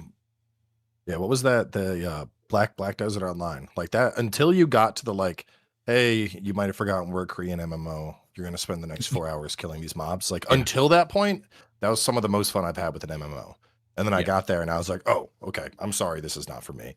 And went on to the next thing. But like the way that they give you that world, I don't know. I don't want to get myself overhyped, but like everything we're seeing and hearing for Crimson Desert, I'm like, this could be a fucking banger. Crimson Desert is such a kitchen sink game that it could turn out to be what we just discussed at the start of the podcast, which is a game that you love because it has these things everywhere and there's a sense of discovery, little bits of discovery. Kingdom Come Deliverance did a great job with that, even though there was a difficulty in combat and stuff. It was like, oh, I can do this. I can have sex. I can go and I can forge. I can go. There was all these little things. Crimson has a lot of stuff.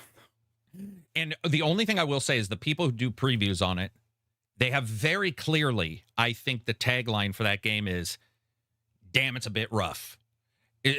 So like there's a lot going on, but a lot of people who talk about the game talk about bad control, really weird combat. And unfortunately, that's going to be a large part of that game. That's the only thing I'm worried about. And they know they've fixed stuff between the preview times for people who do the magazine interviews. There were some YouTubers who got to play. I think Fextra Life got to play.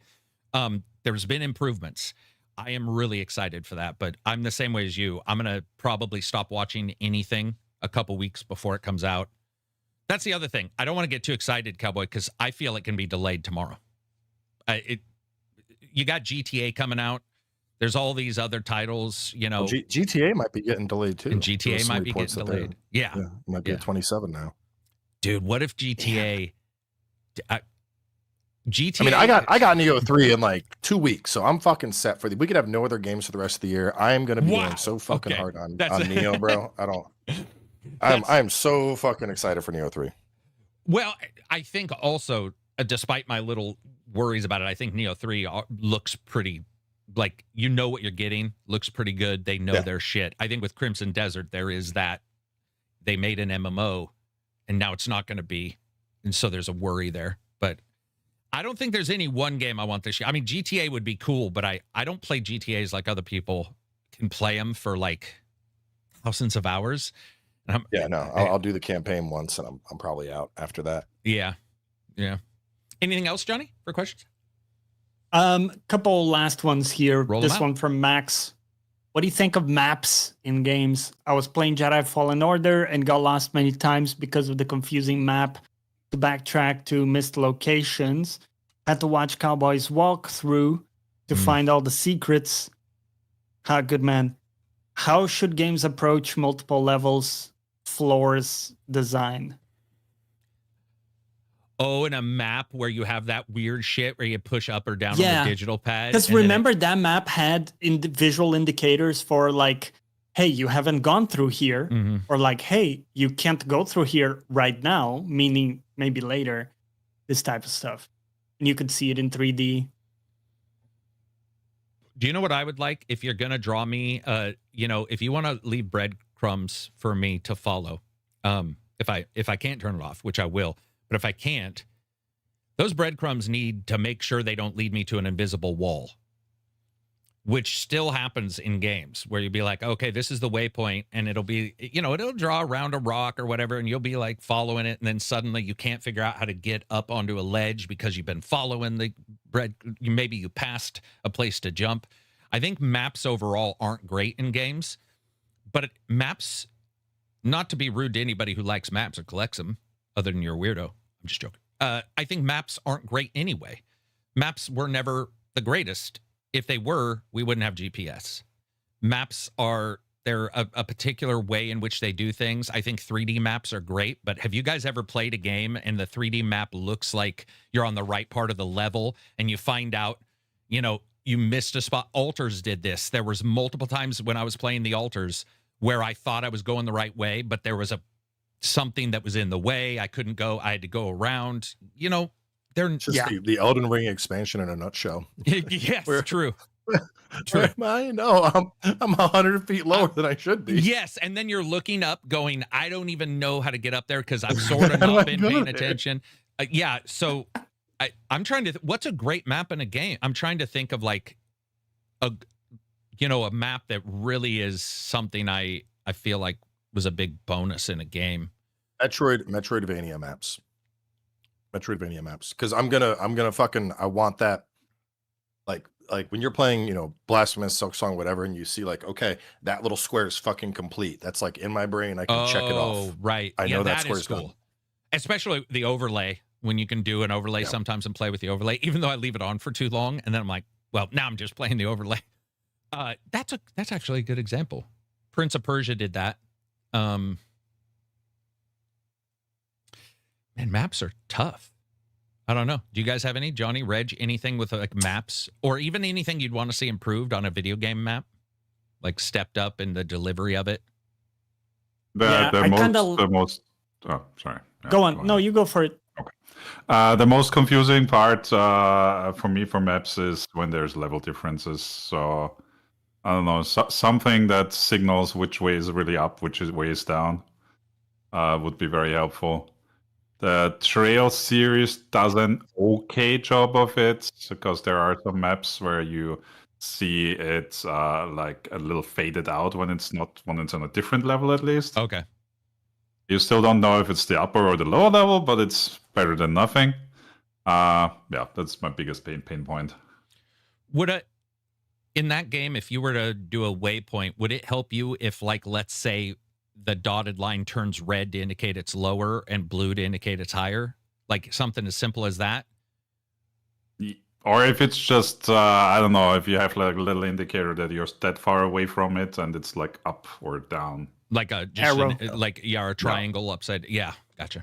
What were you going to say, Jonny? Go ahead. No, go ahead, Cowboy. He can go. I know, because we were talking breadcrumbs, but I really like how Ghost of Tsushima does it, where it's just it's that way. Yeah. You get the little wind, like it's not too much, but like I don't know, because I can't do pure breadcrumbs. Like I think like Xenoblade Chronicles, where it's like tracing, because then you try following it, and then it's like, wait a minute, I can't go that way, or it takes you through some dumb shit. I'm like, no, just give me. Xenoblade is one of the most frustrating times I ever had with maps and navigation.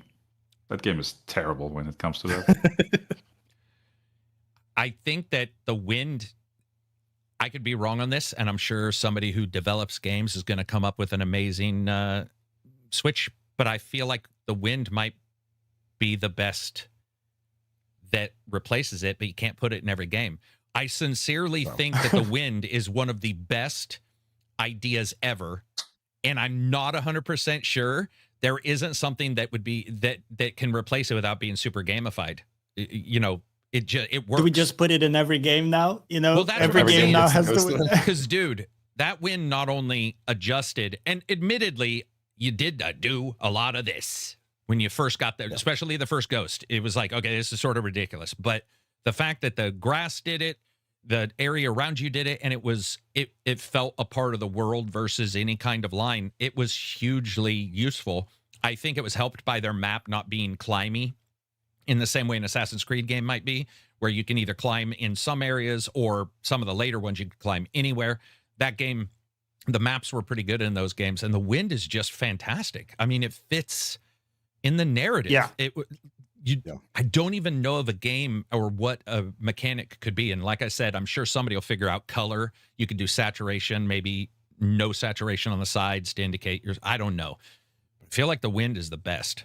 It's just such a good example. What were you going to say, Johnny? Yeah. You had one. Well, the main thing I dislike nowadays is having a mini map, because I'm inevitably looking at that thing like 80% of the time. Yeah. So I prefer when the game is designed around not having a mini map. Mm-hmm. So I'm okay with, the wind is great because it's like, hey, this is the general direction. It doesn't matter if you're like, 20 degrees off. You're going to get there. It will take you there. So I like that system. But I also like the scuffed maps. Where like Elden Ring, you have that thing that's like barely legible at times. Like Cowboy was saying, I don't know if this is up or down. Like, I don't know if there's an axis here. I'm going to have to go there and find out. Oh, so, and you sort of liked that? I do like that. And I did get lost like endless times, right? So there's an element of frustration, but I do like looking at the map and like trying to interpret the map in a way. They close it. You have the beacons, so you can actually see them in the world. And then you can see, oh, wait, it's way up there. I kind of like the way that worked. It's funny because Ref says something that I used to agree with. Absolutely don't now, just because I've got to talk to developers about it. But he says, no more yellow paint. And I remember I used to bitch about yellow paint, pigeon shit. I used to make all these jokes in the reviews. Yeah. And the thought process is still there, but now I understand. One, they've tested without it. And the frustration level of the testers is through the roof. Literally did not want to continue playing the game because the game, number one, probably wasn't developed to sort of give you the information of where you can leap and stuff like that without the paint.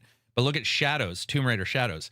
You turn the fucking paint off in that game and it becomes suicide porn instantly. I have never died. Just a compilation of Lara dying. I died so I was like getting that for review and I'm like, you can turn the paint off. I know what I'm doing. I turn the paint off, and because the way 3D is on a 2D screen, which nobody thinks of unless you're playing VR, you can't display it correctly. So you would see an edge straight on, and you'd be like, I can get that, and you didn't realize it was a line drawn by some Inca guy 2,000 years ago. You thought it was a cliff. So you leap, and you're like, and she dies, and you're like, what the fuck, man? Can't I jump there? So I think there's physical cues we're starting to see in games that are really cool. Guy looking.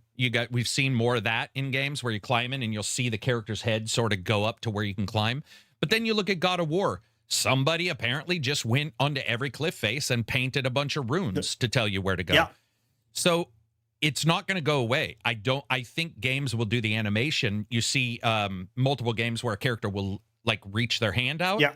That works with the hand. But if you don't know where the cliff is to start to get that, then we have to look at what do you do prior to that to even make that person understand that's where they can go. You spoon feed them. You get the NPC. I bet I could climb up that. That's exactly right. Yeah. Or you get the one thing everybody hated in number 2 of Horizon, which was Aloy talking 29,000 hours of her being like, I wonder if I could use this to do this and this. And you're like, you just told me exactly what to do.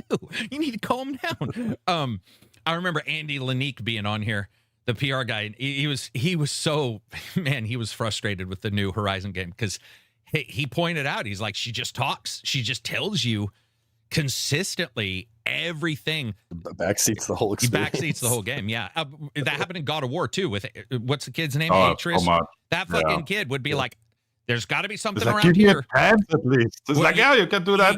No. You could also maybe shoot this, bounce it off that, hit the guy's head, and you're like, dude, seriously, that's the puzzle. What are you doing? So, yeah. I agree with what everybody's saying about the pigeon poop and stuff. Uncharted's hilarious. It's like pigeons are just apparently hate edges and shit on the only ones you can climb on. But right now, with technology the way it is, you could discolor it, but that's all you're doing with the white. You could color it dark, but then people be like, what's somebody using a black crayon on everything? It's very difficult. They had the birds. Was it rhyme? you know, which where puts the like birds on landed. Yeah. They're like. Yeah. I love the idea of it though, but I definitely face the wrong end of that, turning it off. On any game that you can jump without being able to land, it was terrible. Like Shadows, where you can leap to your death. If it's a game that's like, then I guess, it's like fine. how Souls does it, where they try to just like blend it in. Like a ledge that you could grab is going to be, the ledge will be more worn. Yeah, something like about that's visually. the section where the cloth is torn, and you're like, okay, people, people traverse it, so it's worn down. Nathan Drake's hands stink. See, that's why I appreciate our Discord, because they think like me now. I'll think the weirdest thing we'll be playing, like Uncharted 4. I love that game, but they fly up when they swing, and it bothers me. If you watch anybody swing in that game on a rope, they'll swing here and they'll let go and go whoo, and they'll leap up. The momentum in that thing. So I'll make continual fart jokes, and then all of a sudden somebody in Discord's like, dude, this guy's got gas, and I'll go look, and inevitably they're playing Uncharted 4. And they're like, what is going on right now? I love that kind of thought process. But I still like the games. I just don't know how they're going to do it. And I'm sure devs are looking at, vibration. We've seen that. I think PlayStation has done stuff with the speaker in theirs, and the vibrations that they have, they have a more advanced, I guess you'd say, rumble system. I wouldn't know. It's always off. Fucking hate it, but it's there. There's the touch panel that they've got. There's definitely ways to do it.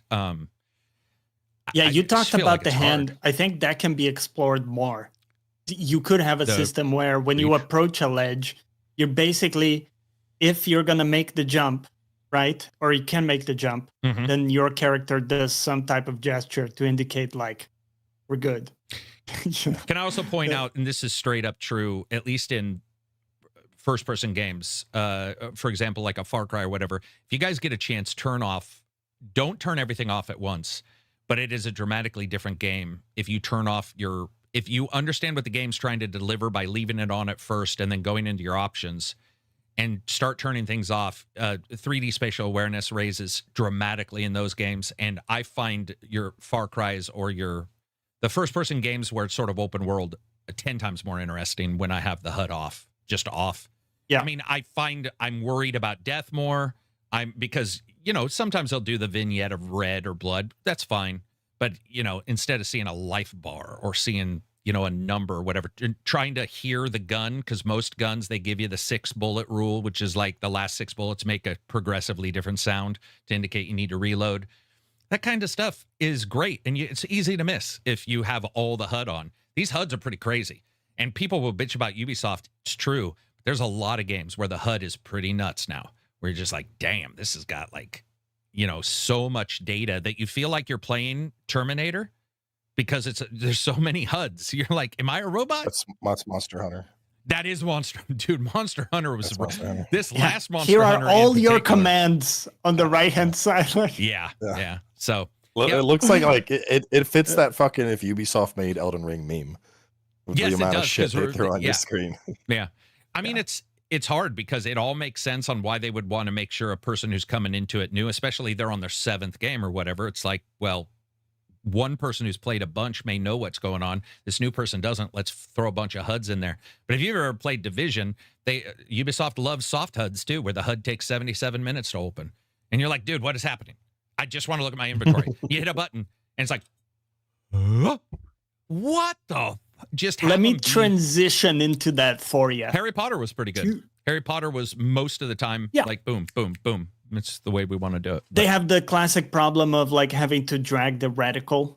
You mean the fake mouse? Which, dude, I don't know what's going on. Come on, with that. guys. What are we doing? Fake mouse thing or Division, I think you hold a trigger down, it goes faster even. It's not the only game. There's a couple games where you hold a trigger down and now the pointer goes faster. Like that doesn't, it works, but why not just, It's a workaround. Yeah, it's a workaround. It's a workaround. What else we got? Last question from Redemption. My man wrote a little paragraph. He says, what would you say is your core gamer traits that game devs perfectly fulfill or satiate with certain types of games? And what archetype or hybrid of games immediately hits your gamer nerve? Like, yep, they got me. I'm going to play every second of this game. He says, for example, he likes micromanaging complex systems like BG3, Cyberpunk.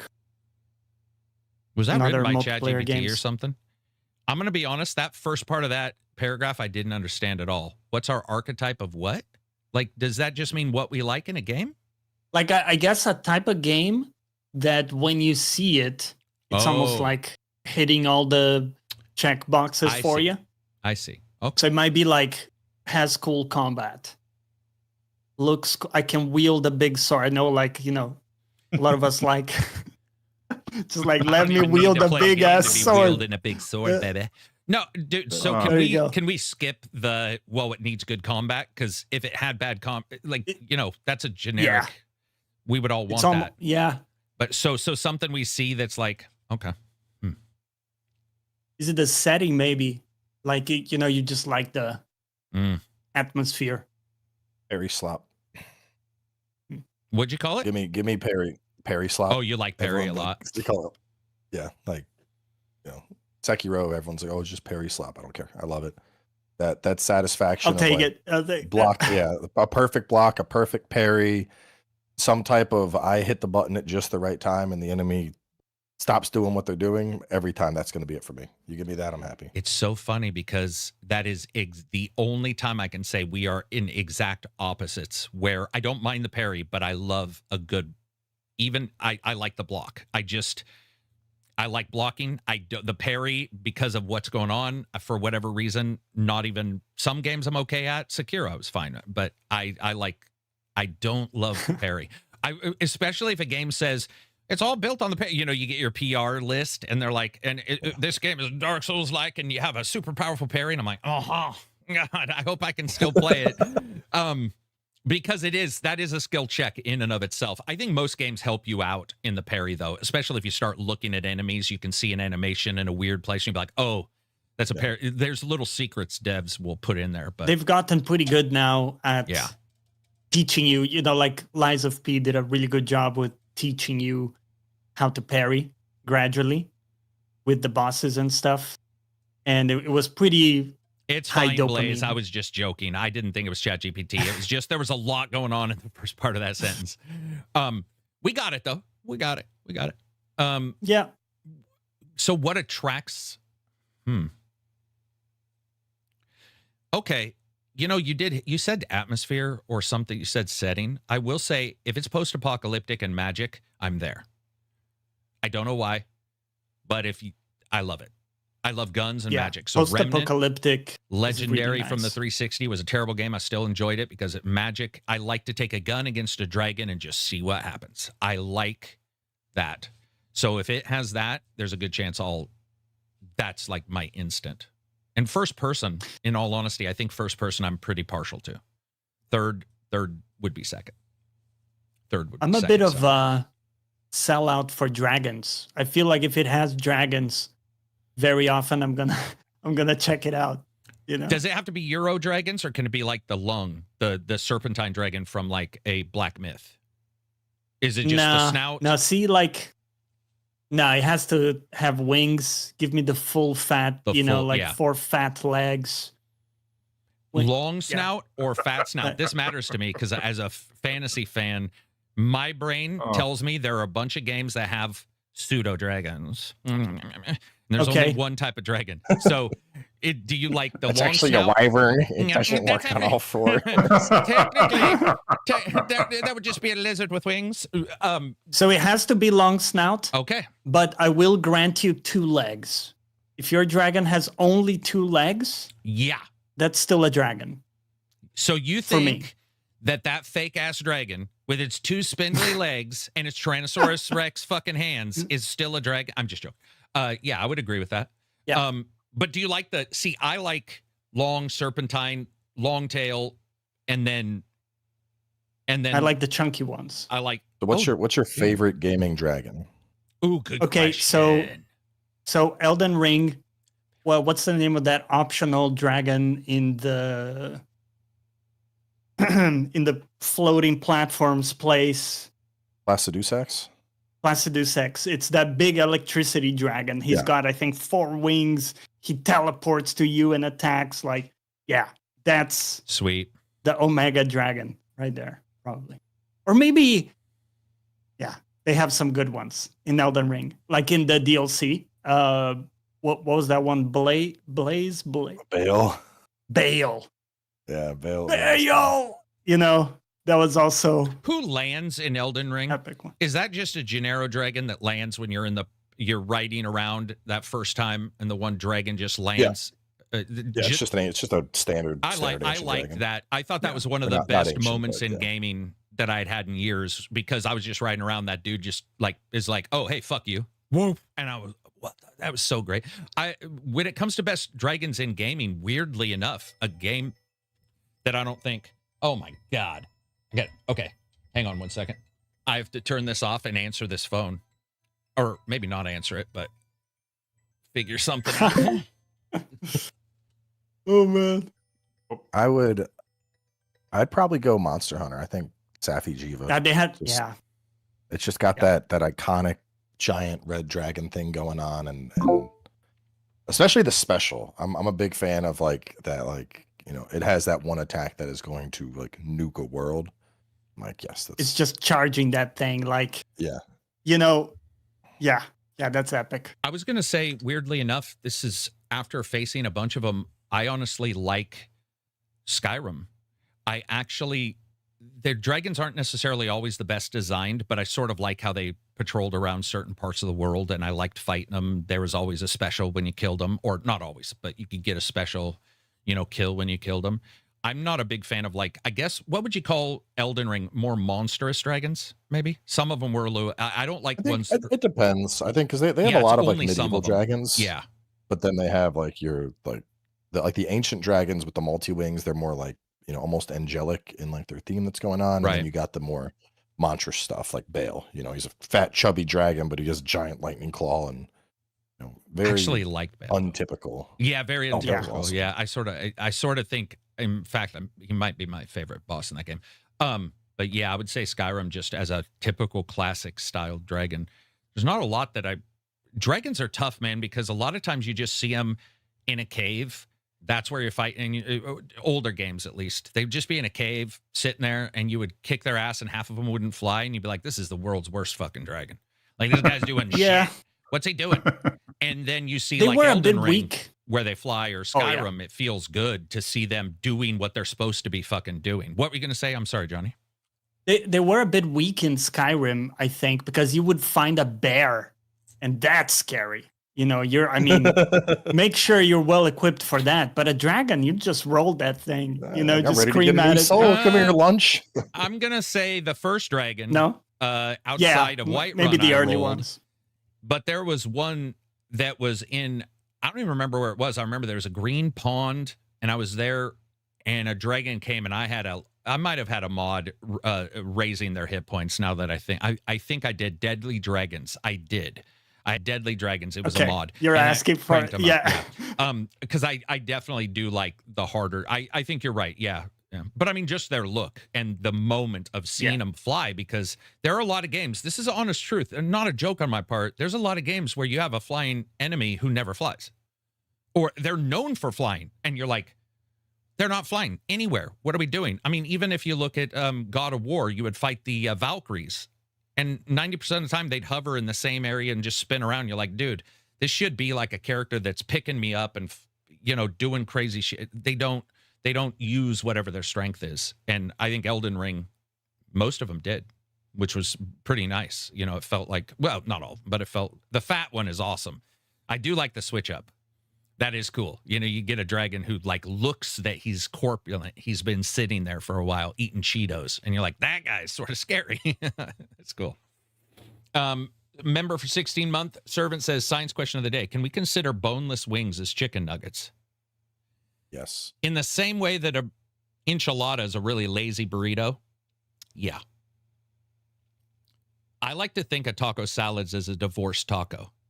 Like they divorced the outside. Yeah, sadly. Oh, never thought about it. Because we don't get, when we get a taco salad here, they don't have the taco shredded up, the hard part of the taco shredded up in the salad, which I found out. I was gonna say I'm not granting you places. the boneless wings as nuggets, but they are, because the chicken is not like processed. You know, like in the nuggets, they like what do you call that Whip when it up, you put it in the whip it up and processor? Yeah, blender like it. you blender True. it, and that's like some sort of paste that goes into the nugget. But the boneless wings or like fingers, whatever you get, they're it's still like the fibers of the chicken are there. So are you Also, saying the fingers- shape of it also matters? If it's a round thing, it's a nugget, and if it's long, it's you can't call it a nugget. Yeah, So you're true. a It is nugget Nazi. approximating a nugget. You're Yeah, saying yeah. It's you're telling me you're a nugget Nazi. You're like, can't call it that. No, I'm just true. Yeah. Been enjoying the combos. Always happy to see Reg and Cowboy. Wishing the gang and chat a great weekend. Jet Black Ninja, $10 super chat. What's up, Black? Hopefully you have broken your addiction to where wins meet. He had 190 hours in the first couple weeks. Oh, It was ridiculous. clear, I thought I was clear playing, in that map. dude. I thought I was playing a lot, and then I talked to him, and I'm like, "Yeah, I've got this many hours. How many of you guys?" I had 190. I was like, "What the fuck? There's not even. It hasn't been out for 190 hours. Like it had, but barely." Why, dude? Now that I think about it, wait a minute. Yeah, they do process. You are sort of right. A chicken nugget is sort of like just the meat whipped up. They have different types. Some have like a fillet, like it's the proper chicken. It's not processed. Mhm. But like the large majority that I've seen, No, I agree. it's that sort of paste, so. I agree. Nugget Nazi. We got any others? Mhm. What are we at? Let me check. Okay, here I have a question for Cowboy. This is from Telegram. By the way, I still want to thank Reg and anybody else who suggested that I branch out. I think I talked to him, and this was just a random voice discussion, like maybe a year ago, where I was like, what's Telegram? Because I always thought it was a malware device. I was like, there's a dangerous place to go. And Telegram has been we've had the best year on the channel ever in history because of Telegram alone. We got like 40,000 subscribers from Telegram. It just exploded. Like it is such a untapped market. And I want to say thanks to him and say thanks to everybody else who's been suggesting other video types and stuff. You've helped me enjoy myself this last couple of years. And I always forget to say that.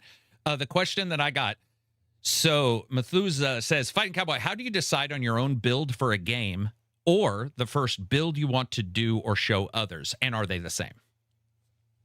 Big sword. Yeah, for my first build, it's usually just preference. So like a lot of the time, I'm gonna go for something with a big sword. Like strength builds are just they speak to me.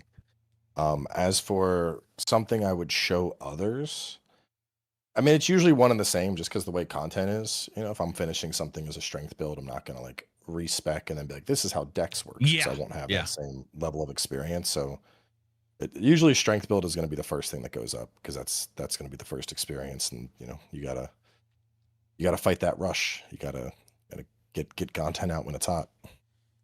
Also, I think if somebody's got a website and a wiki and all that stuff and they want to do every single one of them, it's fine. But it's like, even when I'm reviewing, what I'll do is I think strength is sort of the Gennaro build for me. So I'll be like, okay, strength. And then everything else I do, I can compare it. I'm like, okay, I know what this does. And then you jump into some other weapon and you're like, okay, these certain things. But like you said, if you really wanted to do like level 60 on 11 weapons, that's a different thing than, let's say, reviewing or even a first build or something like that. But Yeah. it is weird when I get a game because if the game's got multiple weapons, I make a mistake every single time. And I'm telling myself, I'm saying it out loud, and I will make this mistake on the next one. And I don't know why. And that's that every single game I try double blades and I never like them. Well, very rarely like them. And I try them first every time. And I'll waste 8 to 12 hours. And it happened with Monster Hunter Worlds where it wasn't double blades, it was something else. And I remember I was having it was fun, but there was a couple enemies I was having an issue with, and I kept hearing people say, well, single player, the hammer might help. And I was like, whatever, duh. And I wasted 12 hours. I switched the hammer and I just stunned like one of the guys instantly. I was like, are you fucking me? I was so mad at myself because there was no one to blame but me for doing that. But it's weird when it comes to like what you're going to review and what you're going to show people. I could see somebody like you trying. See, if you try what you like, though, then by the third or fourth attempt on a different weapon, do you get bored? with just a game. Like, so let's say you do your sword and you're like, okay, the review's coming up. You're not doing a review, but you're going to do a build. Do you just choose to not do another build if you're not engaging in the game?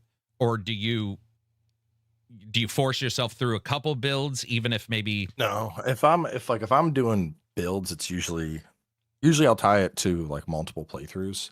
I mean, some games it's not as needed, like Elden Ring, because it's built on everything Souls has done before.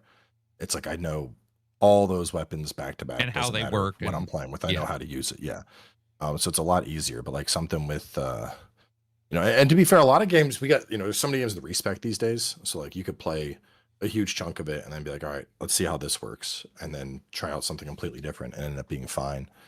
So it really comes down to how much I'm like loving a game. If I'm really loving something, I want to try out different play styles and do different things. I don't think it's ever like, oh, I killed this boss with, weapon A. I don't want to bother doing it with weapon B, because usually it's going to be a different experience. But I think that's part of what just kind of appeals to Souls games for me, is the fact that going through is your big strength. You're going to bonk, and something's getting staggered every other charge attack. It's extremely different when you're playing like the dexterity character that's just trying to bleed them out and dodge all over. Or the magic guy that's nuking them, or you're dumping out tons of buffs on yourself and just blocking everything. Like they all feel very distinct. Worst weapon in a Monster Hunter game, and why is it the horn?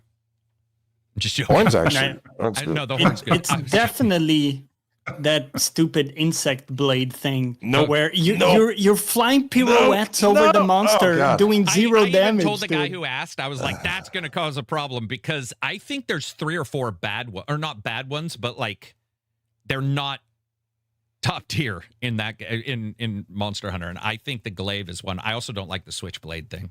I fucking hate that. Glaive and switchblade. I would be considered a glaive main. Really? Glaive is crazy. No. Glaive is insane. You know what you're doing, you get ridiculous fucking kills with glaive. Like the newer content that came out, people were like, I can't get away from this guy, I keep dying to like the fire, and I'm like, I just fly. That's it. Just jump in the air and let me dance across your back for about 30 seconds. Oh, look at that. The ground's not on fire anymore. I love glaive.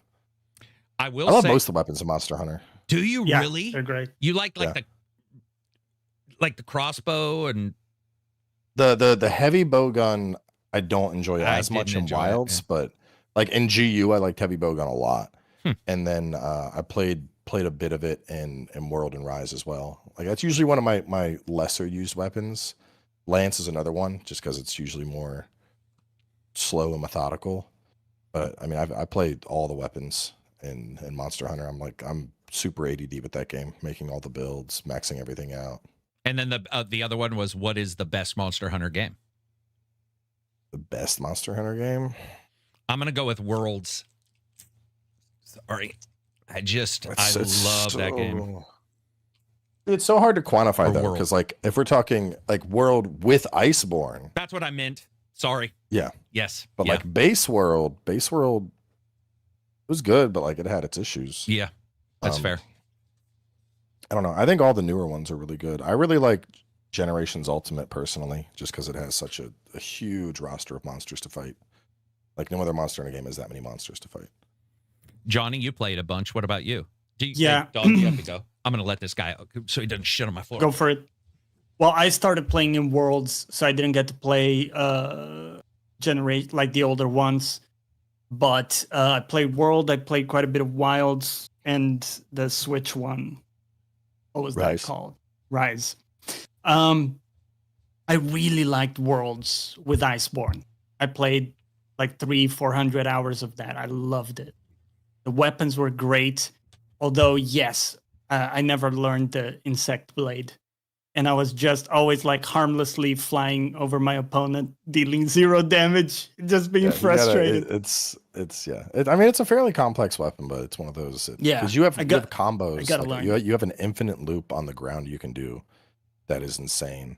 And then in Wilds, especially with like the Rising Slash, and then being able to offset with it now with the change they made. And then they did a button change recently, so it just plays better now too. I was going to say that actually they added a lot of quality of life in Wilds, like for your combos, like I don't know if you did Greatsword a ton, but used to be you couldn't change direction with your. That's actually one of the most hotly debated It's things, because so a lot of debated, purists, it's ridiculous, actually. Yeah. the purists really don't like that. Yeah. I know. Personally, I love it. The fact that in Worlds you needed to like shoot your slingshot or whatever to like change the direction was the clunkiest thing ever. And now at least you can go like, okay, I'm charging this attack for a lifetime, but at the very least I can like twitch ever so slightly to the left if I'm gonna miss it, So honestly, Monster Hunter and then with the expansion, I think Rise gets slept on. Like you don't. It does. And I liked that game. Yes, there were some issues. I actually liked a lot that was going on there, but there's something about World that I don't know. There's a sense of I think Wilds was just a bit too easy. That's not a negative, really, because they do have other stuff. I think I actually talked to you about this, if I remember right. You and I might have been talking about the later stuff that they were showing that we weren't supposed to show, and then they showed in an event, Cowboy. If I remember that shit. Anyway, so there's stuff there, but I do feel like there was a pretty good difficulty curve in World that just felt good. I really liked it. I liked Rise. They're all good games. That's the other thing. Yeah. I don't think there's been one that I've jumped into, and I jumped in late as well. I think World was my first, maybe. But they're just overall their ability to deliver like a pretty sweet ass, series of engagements, good systems, good ecosystem, good experimentation. I would like the insect glaive to die in a fire and never come back, but apparently I'm in the wrong on that. I don't like it either. I have the chip on my shoulder now. I have to learn it. Legitimately, just weird, just odd. It almost doesn't feel like a weapon. Maybe that's because I'm so ineffective with it that I can't use it as a weapon. Same. So a big thing with IG is like you need to learn where to shoot the monster to get the essences, because like once you have your red, orange, and your white, then your weapon works. Until then, though, you have like a fraction of your moveset. And so a lot of people, they'll pick it up. They don't understand the essence, and they're like, this just feels like shittier dual blades, and I jump around. And then you get the essence, and suddenly you're like a fucking helicopter flying through the air and chain mounting the monster and tripping them up, and fucking like your combo allows you to like reposition and move around while you're doing it. So you're like dancing around them as you're hitting them. There's so much it can do. Yeah, it's awesome to see that many. I mean, honestly, that many weapons in a game. All jokes aside, they're all complex. Or maybe not super complex, but there's enough combos that I don't think there's anything that's like I feel like is super basic. I enjoy it overall, and then there's just a lot of completely different play styles too. Like I found that out. Yeah, there's definitely. I mean, you notice right away when you switch a weapon in that game. And the only other game I can say that's true, I personally feel, I don't think I've ever asked Cowboy this, but I personally feel one of the only other games where when I switched a weapon, I was like, whoa, okay, this is different, is Surge. And it might be because of the weight of some of them, but I felt like when I switched a weapon in Surge and Surge 2, Surge 2 in particular, where I was like, holy shit, this weapon is way different. And maybe it was the horizontal and vertical attacks too, because remember, they didn't do light and heavy. They did. And I sort of thought that was a cool differentiator. They didn't necessarily mature it. But clever. Yeah, it was clever. And then the drone and stuff. I like Surge. I got a soft spot in particular for the Surge games because, again, modern, cyberpunk kind of stuff. I love the idea of switching that up and doing that. Let's discuss anything that is not games. Do we have anything going on? Well, I have a question for Cowboy. Let's not jump to anything but games. Go ahead, Jonny. It's game adjacent, okay? What if you spawn tomorrow in Firelink Shrine, okay? But it's your body, it's you. You do have access to a weapon. Let's just pick your weapon, right? Starter weapon. How far can you make it in the game? And what pathing do you take? So I'm basically isekai'd into Dark Souls. Yes, yeah, you're full isekai in Dark Souls. But do I get Let's just say if you bonfire can make it respawns? Let's just say if and you do can I get make the ability to level up as well? cards on the table. I haven't thought that far into it. Let's just say a typical Jonny question. It starts with 5 words, and then ChatGPT's out from fucking there. The time he asked me, "What if you had a pinky on your spine?" I was like, "What is happening right now?" Okay, let's do this. No bonfires. He gets to pick a weapon, and it's an Iron Man. You gotta make it to one boss and beat it, and you can pick your pathing. So you could go to any boss from Firelink Shrine. I even give you like 5 respawns. How about that?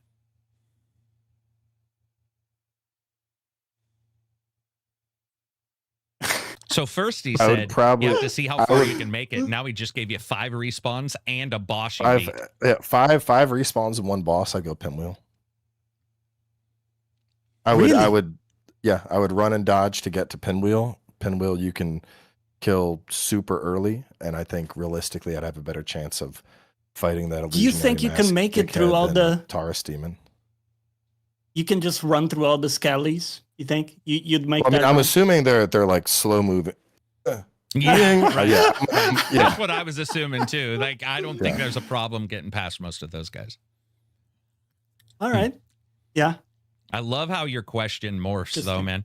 It started out you're Iron Man, and then it's like, but now you got 5 respawns and a mana because you don't want to kill a real human. So you're like, all right, I can't just be like, you're gonna die for sure, dude. Let's be honest. If we all got thrown in with a weapon first, we wouldn't lift it. Look at those weapons, man.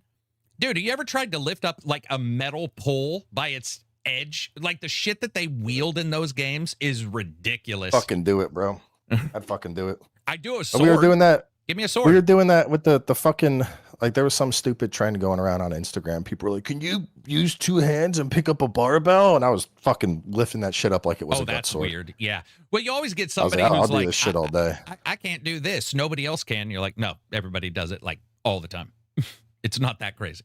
I do think a sword, one of the swords, you could probably take out an enemy or 2, but if it's just us, I think the skellies, you could take a skelly. You could, but if it scratched you, like, humans are inherently really weak, Jonny. I don't know. I just want to make sure you know that. Yeah. Like, if somebody 5 fingers your back with talons, you're not going to be like, I'd assume we get armor or something. Can't just be like, you're spawned in Dark Souls naked. What's the first thing you do? I guess. Okay, fair. You could have your armor off a cliff and not drink anything and die. Yeah. I don't know if we could move very well with armor, though. Dude, we'd be like over encumbered. We're like fat rolling. I would fucking love it. There's an armored MMA division here in Nashville. I was considering joining. So I've hit all my powerlifting goals, and I'm like, that looks like it'd be fun. These dudes just get in armor and beat the shit out of each other. It's fuck. I saw some dude catch a sword to the dick the last time I went. He fell on the ground. The guy was swinging, and like his legs, like it was like whoosh. Oh, it got him there. Yeah. I mean, almost all of our workouts, when we can, especially if, depending on who you have over for the class or whatever, we'll do a weighted vest, and it's always funny because I'll get somebody who's a really strong, do cardio, whatever too. But you'd be like, okay, here's your weighted vest. We're gonna give you something, and inevitably, everybody goes for a high level.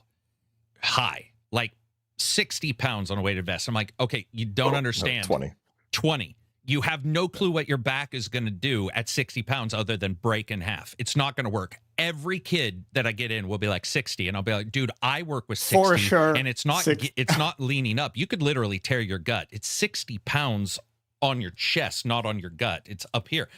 60 pounds. You'll see them not be able to get up. They'll be all, and by the time they're up, they're already breathing hard because it's a totally different thing. But I do think you'd be able to wear the armor in the game as long as you didn't fall down. And don't roll.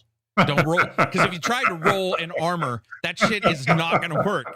Especially the armor they have in Dark Souls or World of Warcraft with their big pauldrons. Walking like a penguin. Oh, dude, yeah.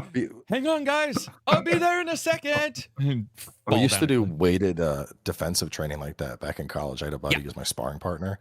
And you do 20-pound weight vest, and then we would do wraps. We'd do 5-pound wrap on our wrists and our ankles. And then all you did as that person was try to just defend for like 2 minutes. Yeah, just trying to block punches and kicks coming in with that extra weight, you were fucking dying. You were dying, but also, I don't care what anybody says, I still think that probably the best training that I continue to teach it, and I learned it from one of my guys who was like, hey, it is just purely defense of being like, you're not supposed to strike anybody. They're going to be trying to hit you. All you need to do is get out of the way. You don't even need to look cool doing it. You just need to get out of the way, and we're going to weight you down. Not all the time, because that would be really bad on the body, but it's like, and it is one of the best ways to learn, like, distances and to learn the understanding of movement is to not focus on trying to slip something in, because a human brain isn't that fast. It takes a long time to learn how to do both things. So if you do just the one thing for a while, especially new students, it's dramatically improved. On the other hand, you also get a student who's really good at that, who then won't really ever learn the striking part. I have had students who you're like, okay, you are running now.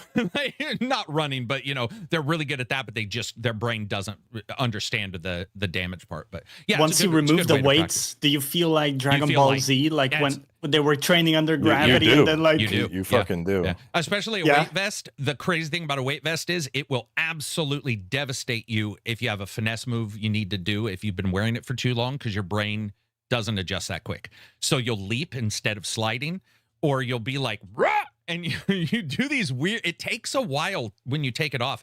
Well, you know this, if you go swimming, try to get out of a fucking swimming pool after working out, and good luck not having your wife have to pull you out by the arms, because you'll be in the swimming pool, you'll be like, oh yeah, man, I'm good to go, or the jacuzzi. Then you come out, it's like, what's going on? I'm just gonna pull myself out, and your brain's like, nah, that's not what's going to happen. Like, call your wife on the cell phone next to the pool and get her to You're help you out. pancaked in the pool. One of the strongest guys, Jimmy, I've talked about him before, strongest guys in the world I've ever seen for his form.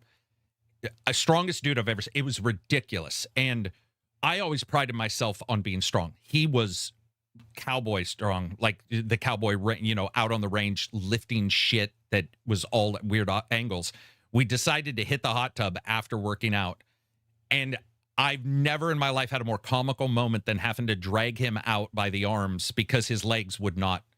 The jacuzzi had softened him up, and he was just tired, and he didn't know it. And he fell 3 times on the way to the car, just by the duffel bag slightly pulling him. He was so tired that I remember watching him like, Jimmy, don't fall down. He's like, boom, into somebody's car. And he's like, what the fuck?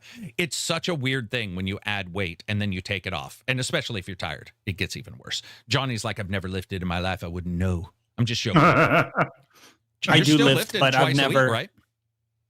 3 times a week. 3 times a week? Yeah. Good for you. Personal best. I'm trying to gain.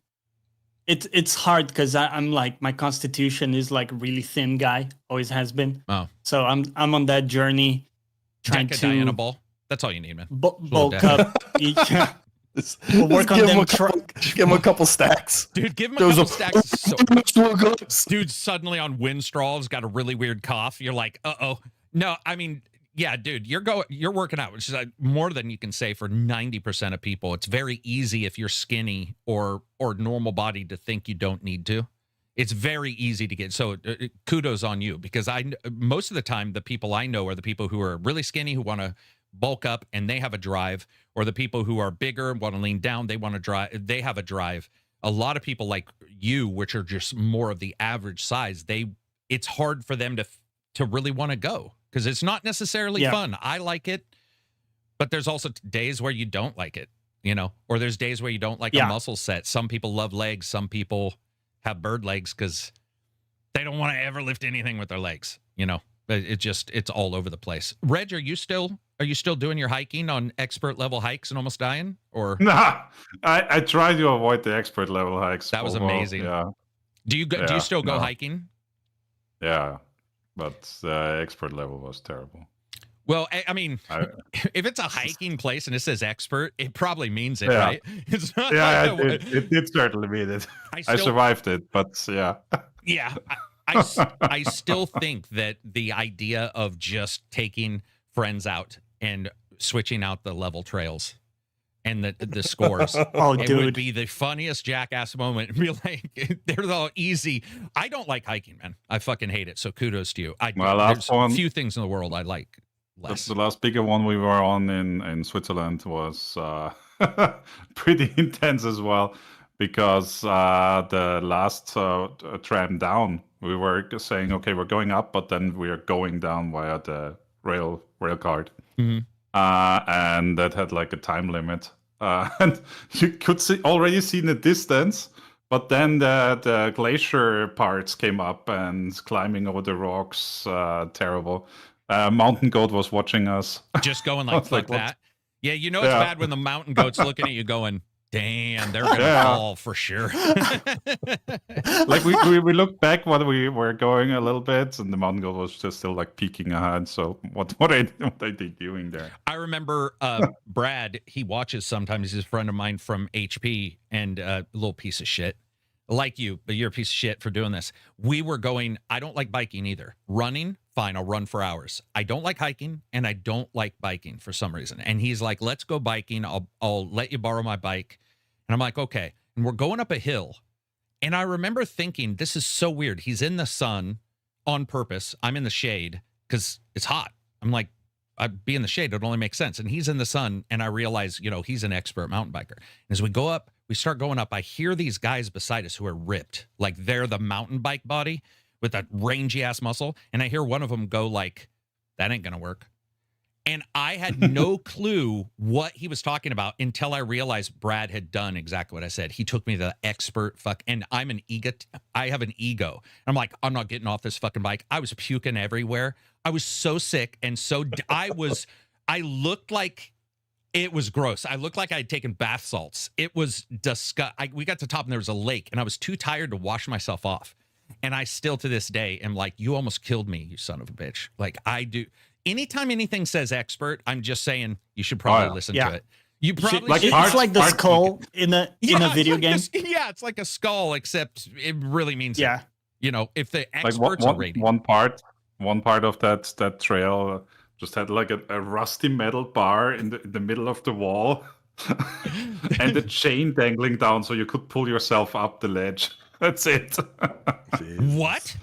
That sounds like that's a safety hazard. That doesn't even sound in any way legal. Well, it's just regular, Tomb Raider regular. Yeah, that's like Lara Croft in the Shadows game without the bird turds, and you end up crashing. Oh yeah. What else do we got before we wrap it up? This is already 3 hours. I literally felt like it was an hour, always. But what do we? Anything cool going on in the next couple of weeks? I know Neo's coming out. Any games or game or non-game stuff as well that anybody's doing or excited for of any kind? Jonny, you got anything? I'm reading this book series that's really fun. It's called Dungeon Crawler Carl. Yeah, good and book. Princess Donut, which is a cat. It's like this dude wearing boxers the whole time, doesn't have pants through the whole thing, and has this cat with him. They're in this alien dungeon kind of thing going on. It's a little bit like Hunger Games, where like you have to get through the game to earn your way to survive type deal. And it's super fun. I'm on book 2 and really enjoying it. It's an autobiography of Jonny, always in his boxers with a cat. It's literally with my Jonny, cat. The story of Jonny. Yeah. Yeah, it's a good book. Yeah, I mean, it took a while to get, and it's a little too goofy for me, but it was enjoyable. It's a bit, it's a bit I didn't get to the second one. That's cool. Anybody else got anything? Anything amazing? Anything cool that's been going on? Anything interesting that's happening? I just wrapped up reading the entirety of Berserk. Nice. How big's that? Not as much as you'd think, but now I'm on to the like stuff they've printed since Miura passed. So it's like interesting seeing the shifts, and fully recommend it to anyone. It is it's good. I have the first volume. I gotta get the next ones. Like the last panel he did is like a really big reveal, and it hits, and you're just like, fuck. Like I was thinking about it all night long. So does something like that come in like an omnibus kind of thing, like a big old book, or is it all separate, or like how are you taking it, or is it PDF? Like how are you reading it? So I got the deluxe edition books, which there's 14 of those. Each of them contains like 3 volumes worth. Gotcha. But otherwise, I mean, you got the volumes that are like manga sized. They're like not that big. The deluxe ones are pretty beefy, but like it has the higher, full page art, and then it puts the cover art with like large fold out spreads. So it's just, it's just a better way to consume it, I think. Yeah. And then now that we're on to the stuff, like some of the stuff I'm reading now hasn't even been translated yet. So that's usually just scrolling through scans on a laptop, but not as enjoyable. So it's still going? Is it in Japan? Yeah. So Mori took over the series, and it was like his best friend for 40 years. They met in high school. They had been doing manga together on and off. He helped obviously a ton with Berserk. And so he is continuing along the story with basically like an outline that Miura left for him before he passed. But I didn't understand the depth of their relationship, and there's a whole chapter. It's like a sub-chapter, and it's a fucking autobiography that Mori read, and it just portrays him and Miura's relationship like through manga panels. And so I read that last night.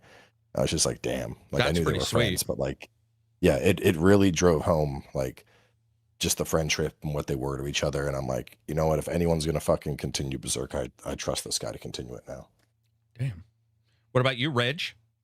Watching anything, reading anything, learning anything new, programming something? Coding, lots of coding. Yeah, programming. Did you get bored? Make a firmware for your router in 2 hours like last time? That's on old hats. That's basically automated. I do that. Yeah.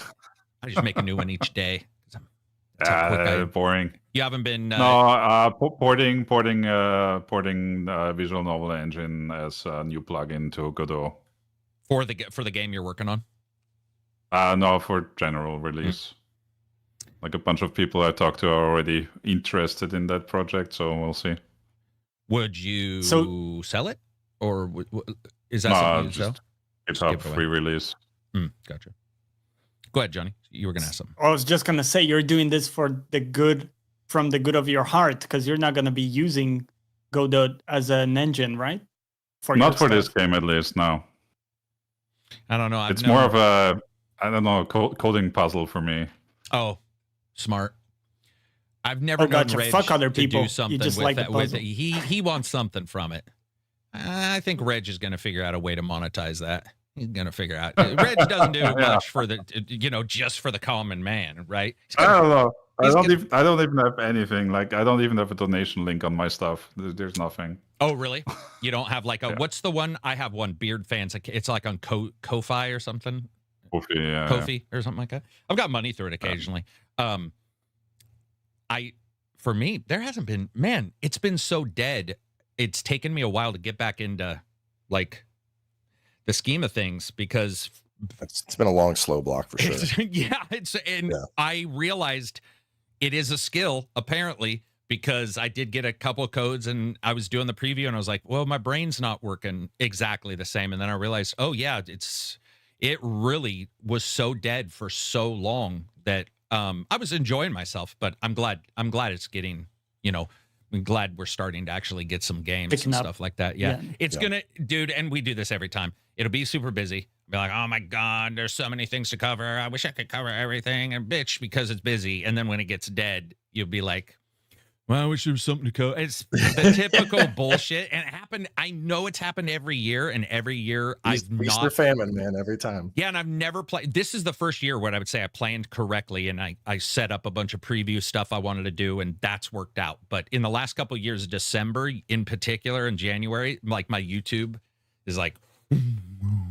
I saved up a bunch of indies I didn't get to, so I did Dispatch, because I didn't get to that, and then I did Absalom, and that was pretty fun, and then jumped into check out Soulframe, and so that thankfully kind of ate up most of that slower period, and now we're obviously about to get fucking bombarded. So and bombarded is the right word. Concern. Well, I want to say how much I appreciate you always being cool to come on and talk all these kind of games. It's very awesome to have you on. Everybody loves talking to you and stuff like that. Jonny loves giving you questions that don't make a lot of sense. and I've admitted to watching an embarrassing amount of your videos. So learning nothing. Cheers, man. Learning nothing. I've played with him. He hasn't learned a thing from him. But I'm just joking.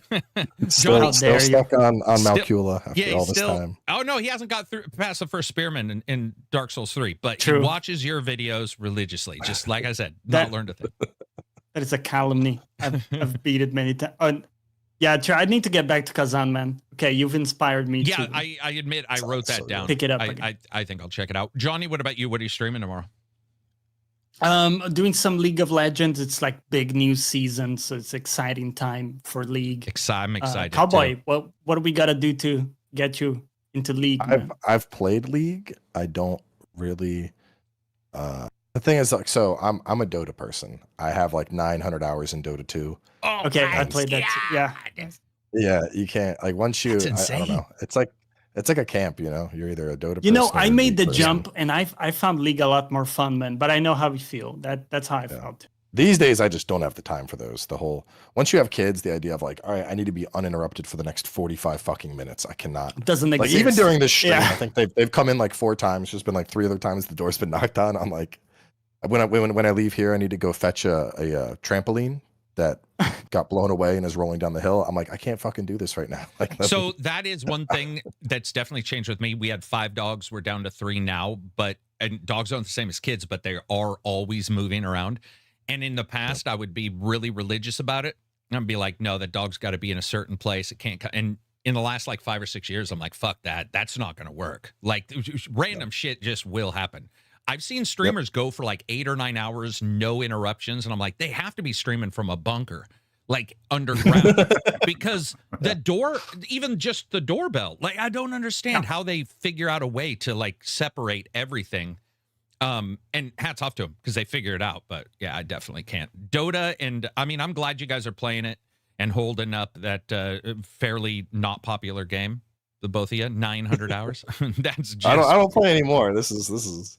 Yeah, I don't have that. You don't have the time for that these days for me. Yeah, it's ridiculous.